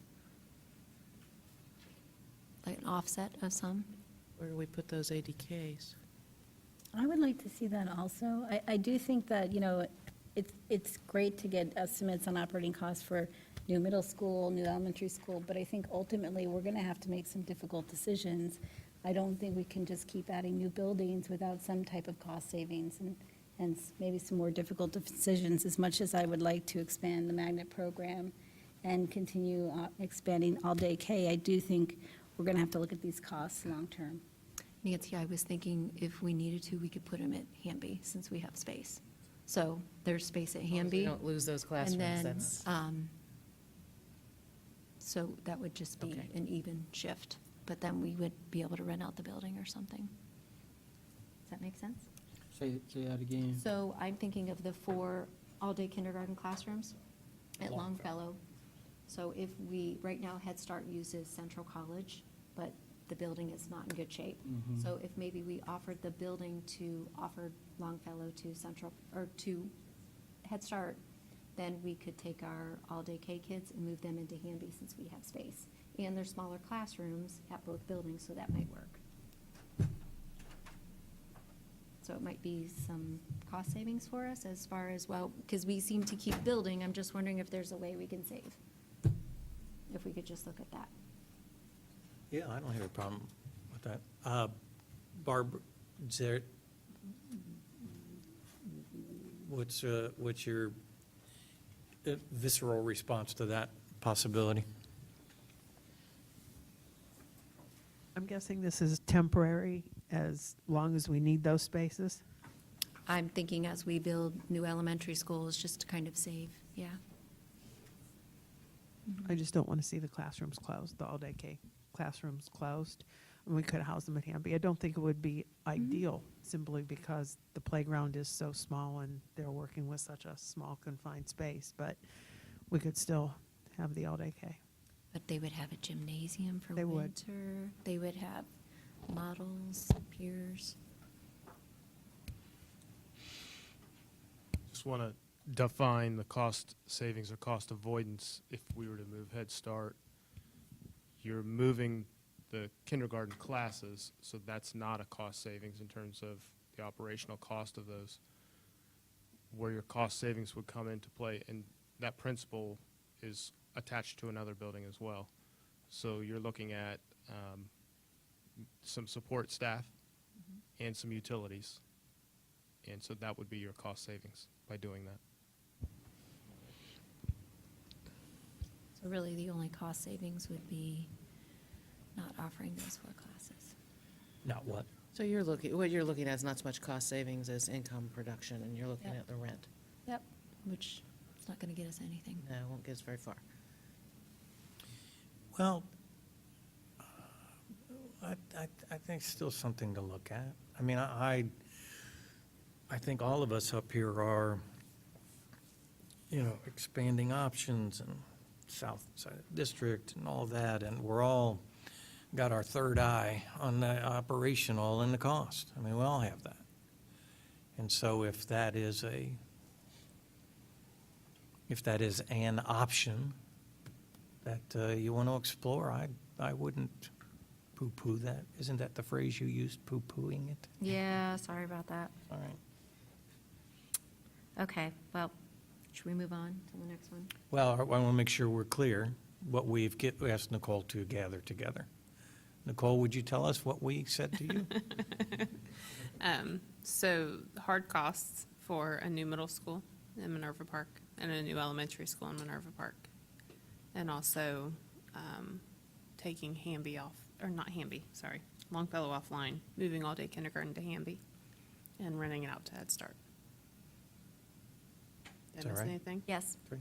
and the renovations at the other, And the renovations, sorry. Yep. Keep adding those Sorry, renovations I- in, don't forget. well, I don't want, No, okay. I'm making- absolutely.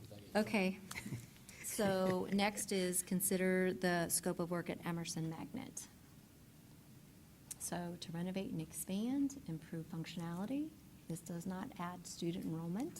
This is the idea of the cafeteria and the gymnasium and those components that are lacking there, land associated with that we've looked at. The second one is the idea of not doing that, but investing in the infrastructure that's there. If we're remaining there, we should probably take a hard look at what the long-range costs are.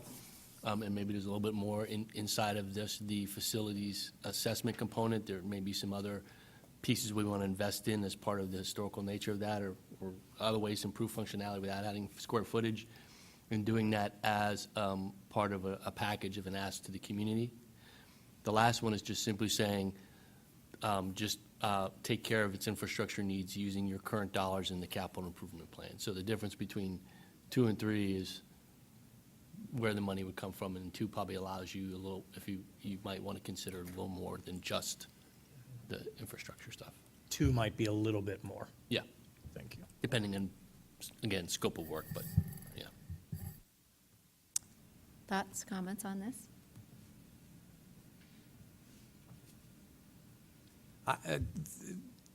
I mean, I've spoken already, kind of the magnet piece of this, and I really thought that those kind of went together. That renovation and expansion, but does not add student enrollment capacity unless there is a change in where the gifted program is housed. That's how you would add capacity there. We still have the same capacity, it's just you've moved the kids, Yep.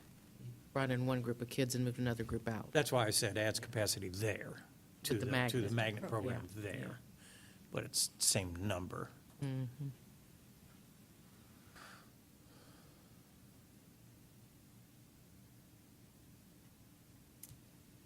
I'll speak. I think I would just address infrastructure needs using the current capital improvement plan. Although I would love to expand, I think there are greater needs around the district. I'm still interested in the property next to it for future use. But that's where I'm at. I am actually, I don't think we're too far apart, except I landed on option 2 or option B, renovation only with no additional space for functionality, simply because I'm thinking that with renovation, there might be some things that we can do, particularly with the basement level, specials classes and so forth, that would go beyond what the capital improvement plan would let us do. So I was leaning toward option 2. The cost would be extraordinarily minimal in a bond and would let us do more to make the space even better than it is. And there's a lot that's very good about the space, but there are some significant issues.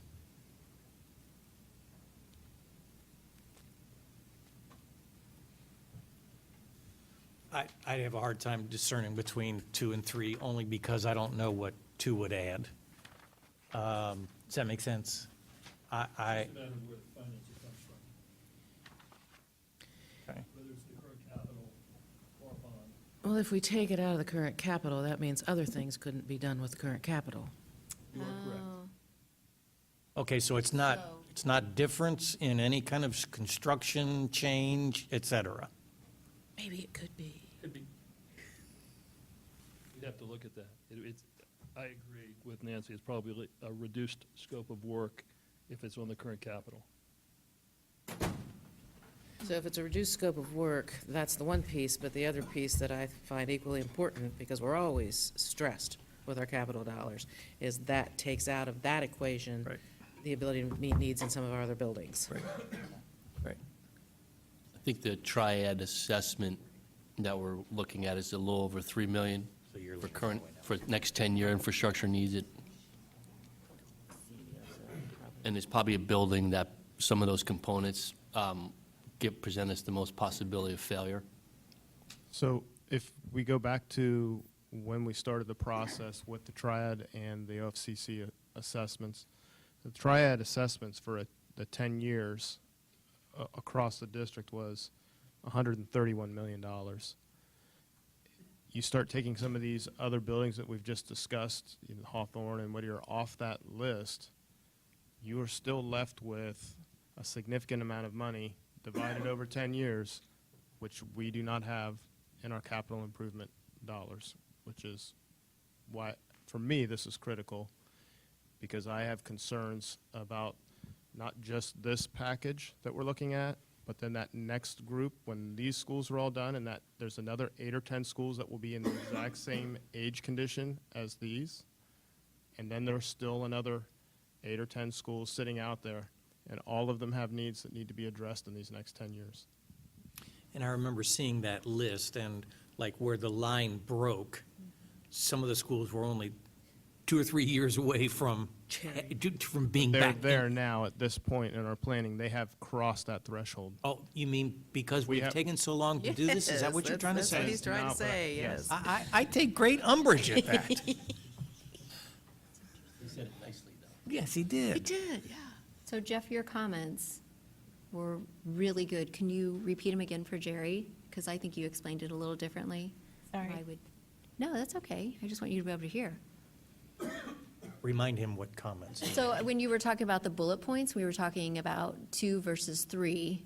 So The difference renovate really there. only, I'm thinking that we would include in the bond the assessment costs identified with the engineering firm. So I'm assuming we would include all of that in a bond. Now, knowing that our capital, so the third bullet is funding that through the current capital program, which, to Scott's point, we know the current capital program can't absorb everything in those assessments. So it would be a reduced scope. We don't know what that would be. We pretty much look at it year to year, figuring out what do we need to do for next year. So funding it through the bond, bullet 2.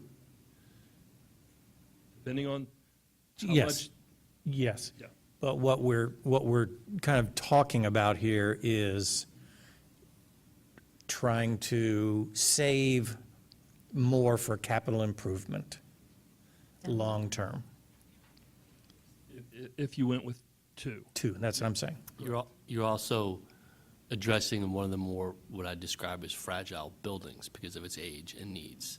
So on the list of potential for failure that might cause us to have a disruption, Right. right? So invest in that one, Right. and it actually probably expedites the work because you're not trying to parcel out the funding and do a little project here, a little project here, a little project here. You're probably in a position to accelerate the work, get it done earlier, which also cheapens the work because you can get done quicker. And if I'm reading from the right numbers, it's a little over 3 million is what we're seeing in the assessment. So it's not a big number. It is a big number. It is a big number. Financing it in a bond is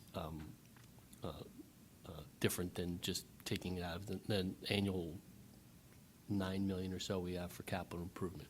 And frees up, that's 3 million that if it's in the bond, is 3 million spread over other buildings that are still on the list of needs, like Twain, Huber, North. I think I just want to make sure that we understand we do have 9 million in our permanent improvement, but that's also our bus fund and all of these other things. So we tend to have $3.5 to $4 million a year to spend on building projects. So that 9 million is really 4 million to address these kinds of needs. Then I just, my bias would be then renovate only with no additional space for functionality at this point in time, with apologies to Dr. Dorn for us having taken so long to make this decision that we've been duly chastised. I would agree what he said, except the chastised part. I wasn't here.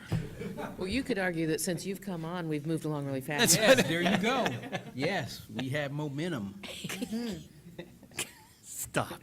I prefer option 2, with the chance to look at 1 down the road.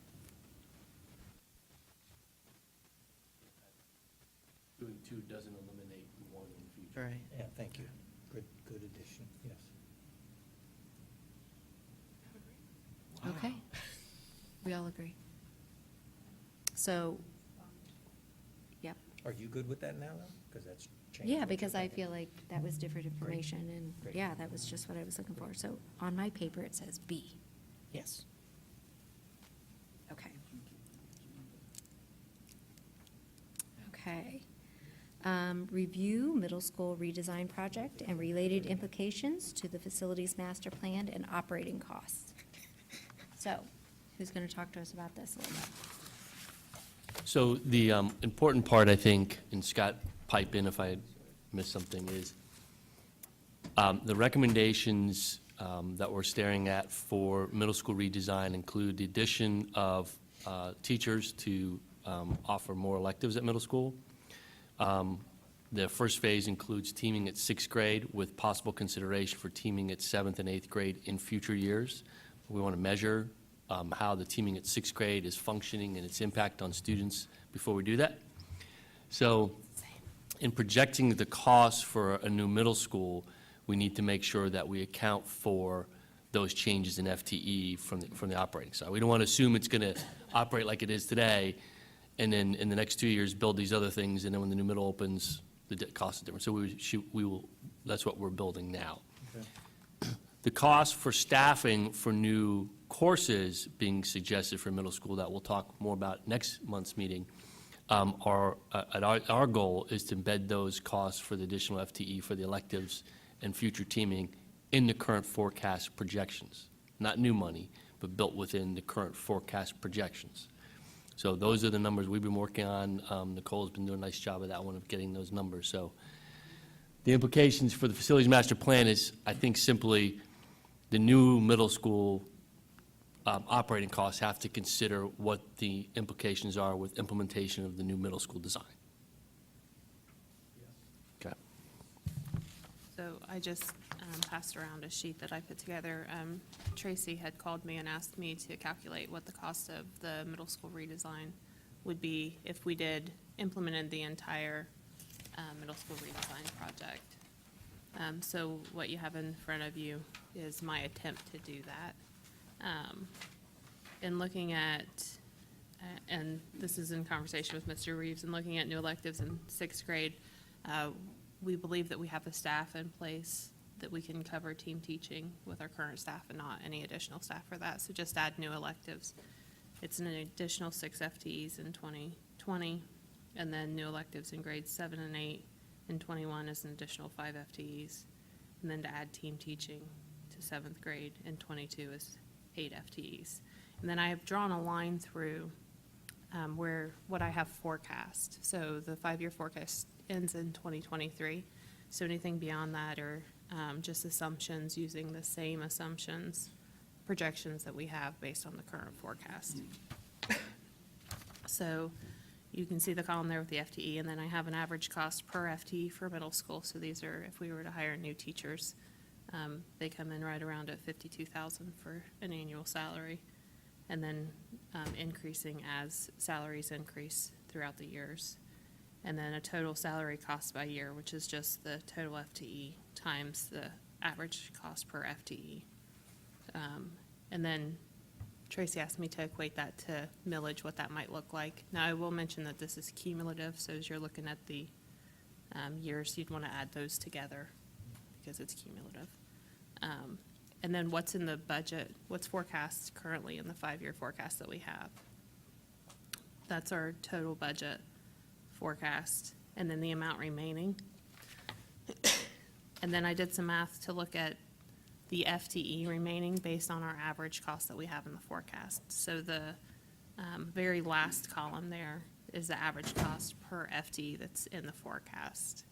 So the amount remaining is the difference, and the FTE remaining is the difference between the middle school redesign. So this is to kind of show how it's incorporated into what we have forecast and how that might, what's left over with this implementation. And then I've done just FTE per building by year, just so we can kind of see what that is. And then the totals there, the salary costs by year, I've added what that total amount is with benefits, assuming that you would implement the entire program. Over a 3 or so year process. So this is between 20 and 26. Yeah, sorry, thank you. I took the line and, yes, okay. Yeah. And is this based on just an additional FTE process, or is this based on some of the actual recommendations that will be brought forward regarding middle school programming and changes? Did I state that question at all I clear? think so. Bit of both. Okay. When you look at what's going to come before the board later this month, it will be some additional elective coursework, which was very important when we went through the process last year. Right. Additional experiences that we want our middle school kids to have that they just aren't able to have right now. And looking at that, to stay within our forecast and not go beyond what we already have allocated, it's kind of phased in over time. So when you look at additional electives, that would accompany additional coursework that is going to come before the board to consider later this month. As we look to continue to expand elective coursework, there's other things that they are exploring that they think would be a really great opportunity for our kids. And so over the next couple of years looking at that, when you look at the potential for expanding teaming into 7th grade, for example, one of the things that we want to make sure that we do is the investment that we are making in 6th grade. We want to make sure that we get a good return on that investment and that we get some outcomes that we want.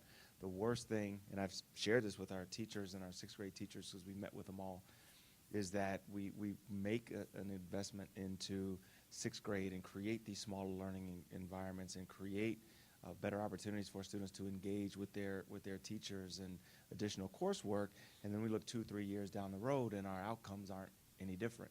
So one of the things that we're compiling right now are kind of baseline data on our last year, possibly without teaming with our 6th grade. So kind of the big three, your grades, your attendance, your discipline numbers.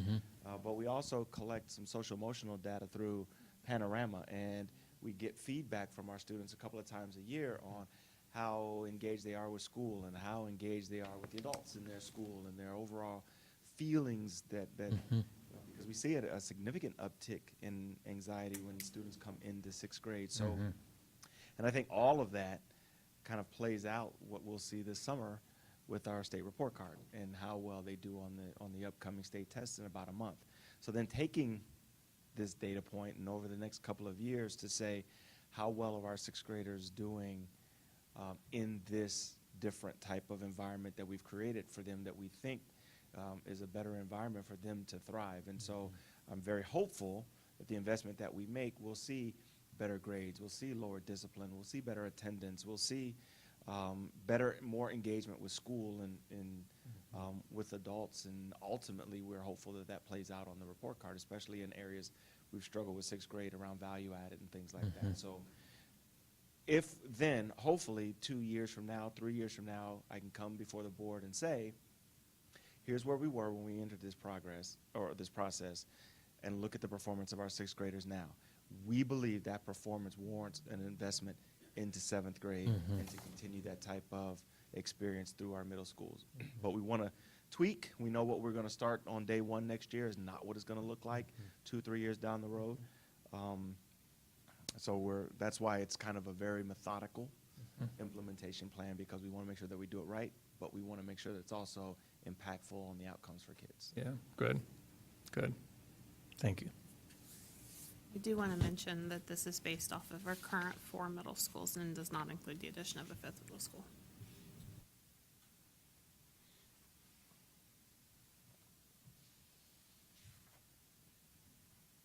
Any other questions, comments, concerns? Thanks for these additional numbers. Thanks for requesting this. This was helpful. Thank you. No? Mr. Bell, anything from you? No?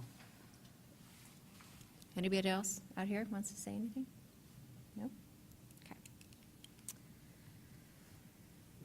Okay, and now we're back to discussion of the magnet expansion program using available classroom space at Hamby.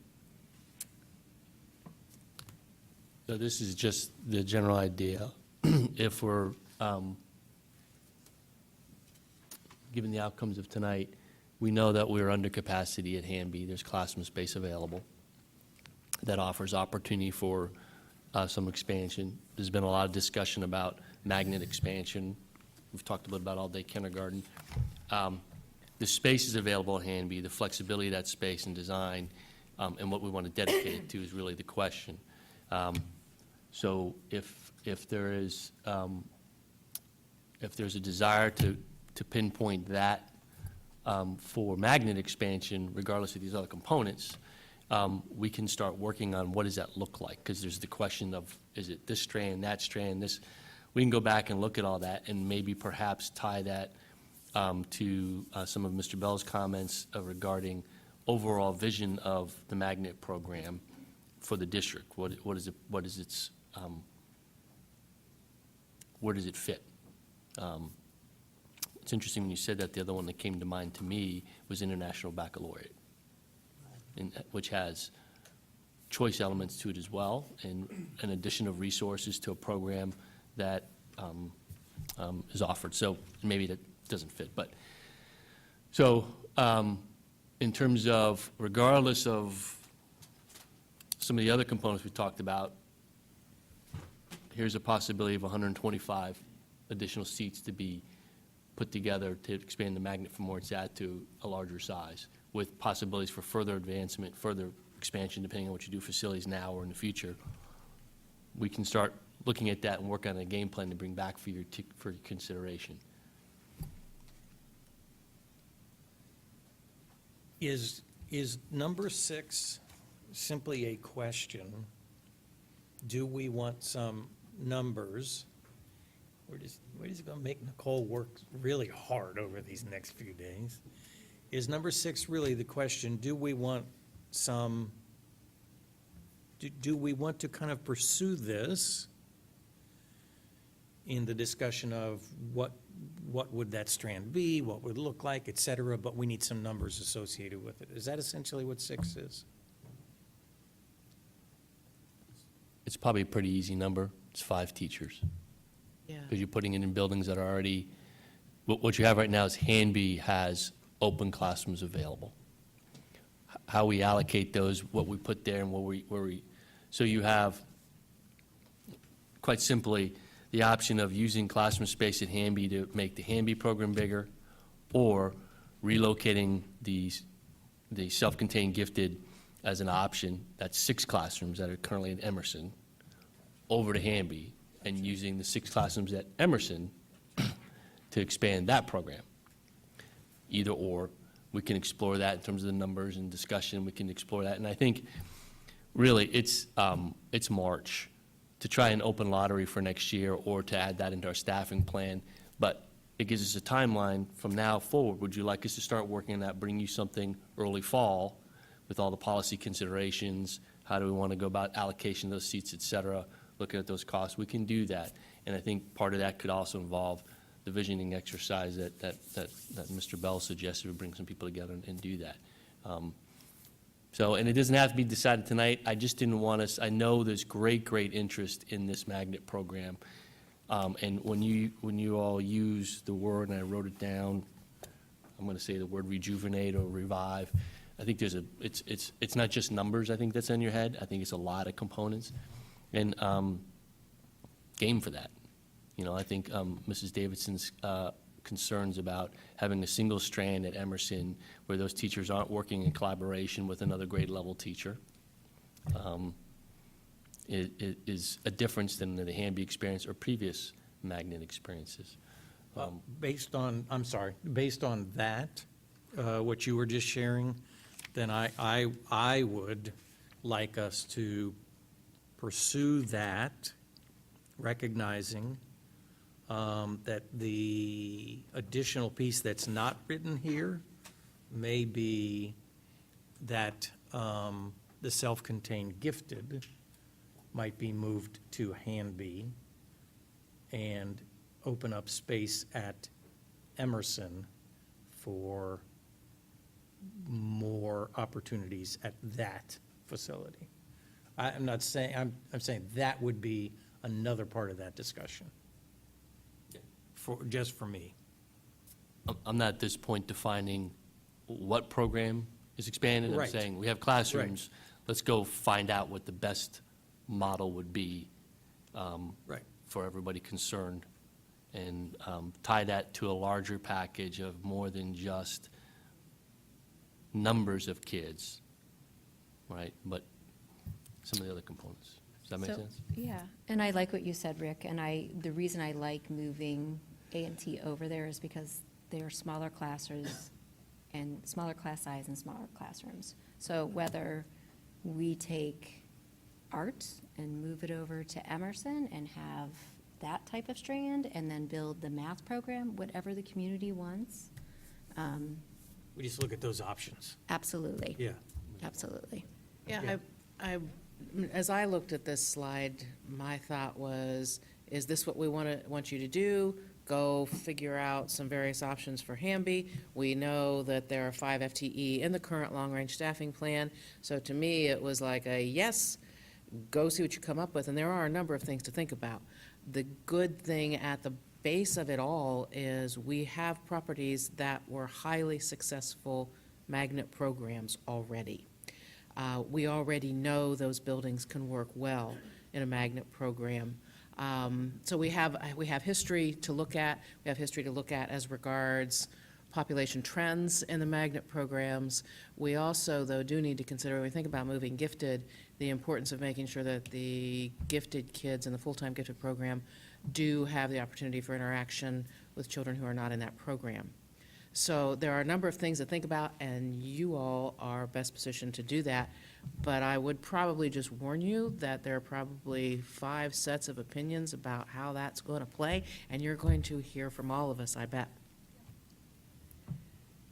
That's never happened before. No, it hasn't, no. We always So appreciate I your already input. said that I would like to consider opportunities to expand the magnet program, but going back to the facility committee's recommendations, they had recommended not continuing to use Hanby as a facility. And I know when we did survey the community, there really was not an outcry to keep Hanby as a facility for the school district.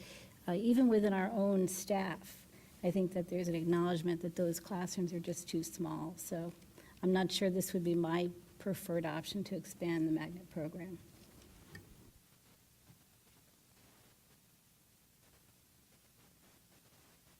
Anything else? Nope. Okay, one more thing that's not on the agenda that I'm going to bring up, and really, really quick. I would like to hear your thoughts on Central College.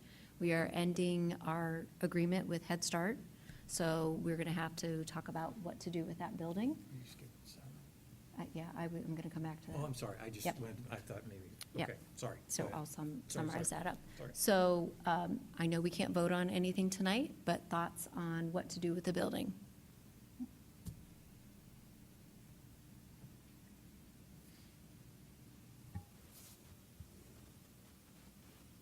I have a thought. I've shared this with a couple people, but it hasn't ever gone out where anybody could hear it, which kind of concerns me that I'm going to say this thought now publicly, but I'm going to anyway.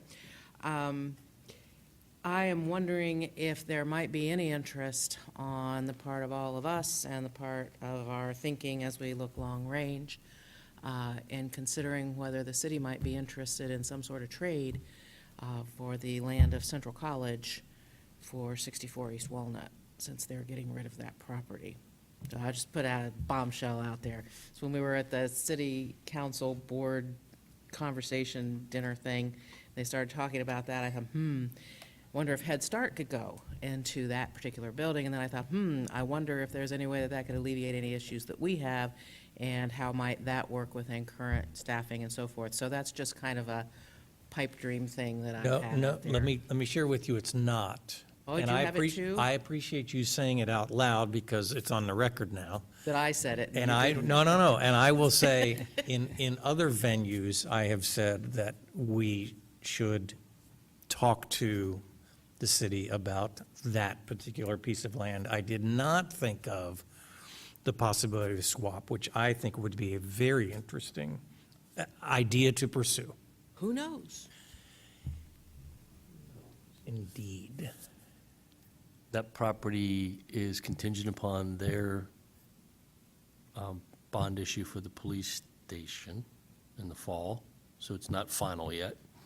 And rough timeline, 5 years roughly before it'd be available, which is fine. It's just some early peeks at the information. Because they have, once they pass a bond, then they have to build the new police station and then relocate the offices from there over to where the police station was, which is a renovation project too. So there's a lot of moving pieces in that, but it is a interesting opportunity that first in, last out, right? So it's always worth the conversation. Might be worth a conversation, and, what ifing and how abouting kind of thing, is if we had a finite or close to finite sort of number of years that the city is looking at, if they were interested. Right. And if we were interested, then if all that was going forward for discussion, then we could look at what would be necessary if we wanted Head Start to stay there for a period of time, to keep the building operational for some period of time before we were to knock it down, or the city would knock it down. If I would like it on record that I said that. that what Nancy said that I agreed to, I now understand was not what I spoke of before in a public setting, and I was speaking of something completely different. Okay. So What were you speaking of? You're going to leave it there, you're not going to say it? well, our president really wants to talk about Central College, and the senior center on Main Street, Yeah. because we could teach the children to fish. At Allen. Teach a child to fish. I believe Otterbein, I know that's what you believe, but I was told something different. Okay. I would, No, So- I know you're right. So I'm going to make you, You want to bring us back? I want to bring us back around. Central College, thoughts on any other additional thoughts? I think we should get rid of the property, and I'm open to discussions with the city, but I don't think we need it long-term, and it doesn't seem like the building is in enough shape that we would ever consider renovating it, so. Vaughn? I think it would be, it's always, doesn't hurt to talk, doesn't cost you anything to talk. So it's worth having the conversation and to see where it could go with the city. Things don't work out there and, things don't come into alignment, then I agree, look at getting rid of the property, selling the property, because the building is in bad shape. And so I don't know that it would be worth what it would cost to keep that building in inhabitable condition for Head Start to operate out of there. Okay. I'm also interested in just getting rid of the building, so demolishing it. As far as the property on Walnut, first thing when you said that, made me think of maybe that's a better space for our Hamby kids. I don't know, going down the line. That'd be interesting. Again, doesn't hurt to talk. I'm open to conversation, but I think that we should probably, because of the shape of the building, maybe get some pricing on, and I think you already have this, Jeff, demolition, and so we don't have to pay for upkeep and stuff. So, okay, so something going forward there. But if we're going to sell the land, I don't know why we would pay for the demolition. Except the city isn't ready for 5 years, If- so we if would we- keep it for 5 years and keep it. If we don't demo it and we own it, we have responsibility for it. It's probably, what do you think, Jeff? More, and I told Jeff if he let me drive the bulldozer, I'd pay him to do it. But I'm good at demo, I'm not good at putting it back. So I think the concern we've talked about, and Jeff, correct me if I'm wrong, is if we don't demo it, then it's just sitting there vacant, and it becomes a potential liability as and a hazard. We're worried about the roof, correct? So I think where we've been in motion is we've talked to Head Start. We're in conversation with them. They know. I don't know if just letting it sit there. Any thoughts on that one, Jeff and Scott? Would you demo it? Spend the 200, demo it? If we do let it sit there, I mean, we will still accrue some costs just through the maintenance of the building, even if it's minimal. There is, yeah, just conditioning the building to keep it up and running. But the idea of could the roof go, or it's HVAC equipment, there's moisture in the basement. We've already closed off a room in there. We want to make sure that while it might be safe today, it probably won't be safe tomorrow and, down the road in terms of having people in that building unless we address those issues. I don't know that we've ever thought about one of the magnet strands being, construction, deconstruction, High school magnet program. high school. We have 3 football teams. Surely they can take down that building. Yep. Okay, so Demo the building? I think we're all in agreement there. Yeah, I think so. Okay? Okay. Is that your recommendation? To Yes. demo it, both of you? Yes, okay. Yes, that's right. Yes, it was. Okay, so Nicole, we're back to you. So your to-do list, pricing on the renovations at the 3 elementary schools, the new middle school in Minerva Park, new elementary school in Minerva Park, and maybe just some, well, should we leave it at that, or should we talk about bond costs with the addition of some of these pieces? That would be part of it, right? Operation and bond. I'm Yeah. sorry, I'm adding to it the Emerson piece. Yeah, so I had bond issue costs for renovate only with no additional space or functionality. Correct. The other number we'll get more detail behind is the safeties for all the buildings. That one kind of keeps Yes. falling off, but I think Yes. Scott's been working on some detailed plans there. He's got, bids went out for the $2 million that we already approved, correct? Okay. And then moving self-contained gifted to handy. I think we're going to leave that up to you guys to, looking at the magnet program as far as what. Just the overall magnet program. Yeah, we're going to Yeah. look for you guys for suggestions there. It's And kind of then- a sidebar task. Yep. And then as you do this, will you somehow put this in a 10-year plan and kind of chunk it out, maybe 5 years at a time? And You mean, but so I know we can't afford all of this in the next 5 years, right? So as you look at enrollment projections in our aging facilities, like where would we go in the timeline? for both a new middle school and a new elementary school? I'm going to leave that up to you. I mean, I think we're leaving it up to you as far as when you see the costs, how you can plan that out over 10 years, so we can have it all. Well, we need to see the costs, and then we would determine the timing, right? Right, but if she can make it yes, I'm sorry, I'm thinking in my head, so I'm thinking of millage and levies, if she Yeah. can keep it at a reasonable number, Yes. say at the first go-around, right? And then she knows 3 years down the road, Right. then we could have more opportunities and add Right. it to that. That's the what I de- was thinking. The determination of what Yes. happens when, that would be on us and the team, right? Not based on, you're not asking her to do that. She can do that. I'm asking her to work with the team to do that, to put together a timeline.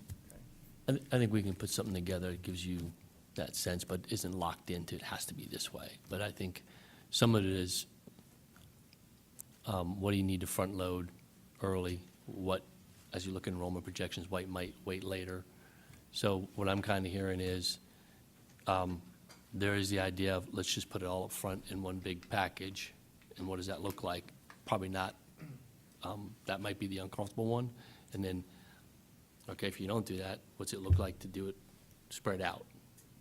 And I'm sorry, Rick, so I had a conversation with Nicole, and I was kind of looking at some of the costs of some of these things, so I have in my head, oh, okay, so this first levy would be X. Right. And then Y, so I was Right. thinking somehow there would have to be a timeline Yep. to kind of parcel it out. Yep, I got you. I got So, you. in addition to that, what I will leave you with is, I don't know if you watched that video, but one of the things the Facilities Committee said to us was they really wanted us to be fiscally responsible. Mhm. So, and I know we all know that, but it was just kind of like, oh, yeah. So, anything else? Any other questions, comments? The only other point I'd make, in addition to that one, is a reminder that the biggest project in the whole set of recommendations was Westerville South renovation at $37 million. And you already have taken action to do that without having to go to the voters for additional money. So there's a portion of this plan that you've already moved forward on and reduced that burden on taxpayers through that project. So I think it's worth noting that piece was done. I don't want to leave the table without mentioning that. So on the timeline piece, I just want to go back to what Dorn was saying earlier about the assessments from Triad and all the other facilities. So if we're looking out 10 years, correct me if I'm wrong, Scott, we have a whole other wave of buildings that will be included in that 10-year projection, right? In 10 years, we'll have, Charrington will be over 60, Huber Ridge 65, Mark Twain and Robert Frost 55, Blendon 60, Walnut 64, and Westerville North will be 53.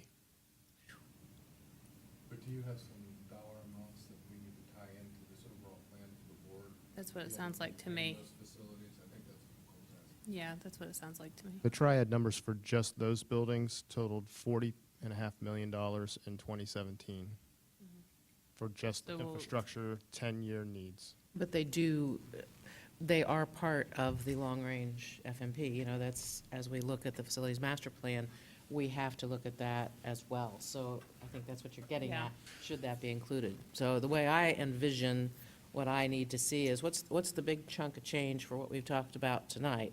How's that bond issue look? How those operating dollars look? How did these dollars look? And then what are recommendations on how we spread that out over time? So that's kind of the way I see the Right. information that I need to have. So were you thinking one bond then? I don't know. Okay. Don't Yeah. know till I see the numbers. The bond dollars are not as frightening as the operating dollars. Correct. Yeah, I think you're clear on what we're asking for, right? Is that, we've Yeah. been helpful? Yeah. Yeah, I would say if it's helpful for you, if you want to send an email to us, just bullet point, this is what you've asked me for, right? Right. Because you're going to be diving in a whole lot of number, if that would be helpful for you, If do not, that. don't worry about it. If not, I wouldn't worry. The other thing that I've heard a lot of conversation about that I don't know, that is not in the 5-year forecast is the expansion of all-day kindergarten.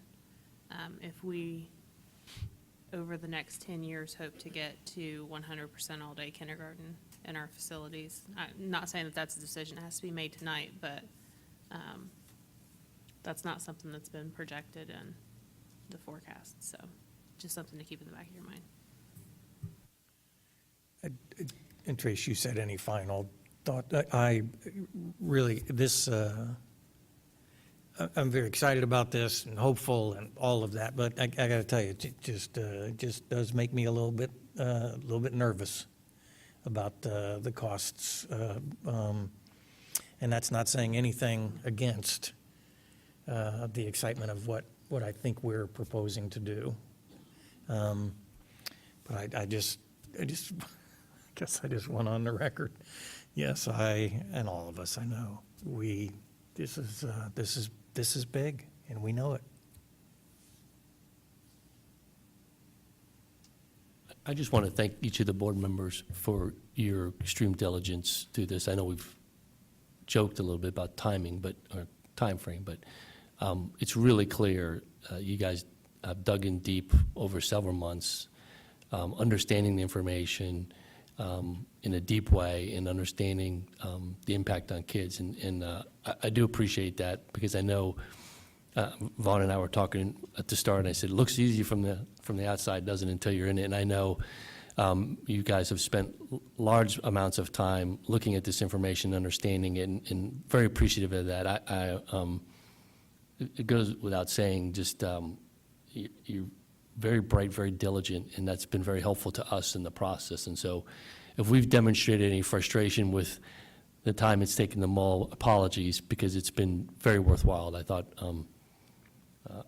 you guys know this stuff as well as we do, and that's not that we're the smartest bunch in town, but it's pretty impressive. So thank you for taking the time to do that. I don't want to miss that opportunity. And to my team, our team, for all the work they've done to help bring this along. I've learned a lot from them, and I know they're excited about the opportunity. I think collectively in the room, we all understand what we're talking about. And so thank you to everybody for that hard work. Yes, thank you very much.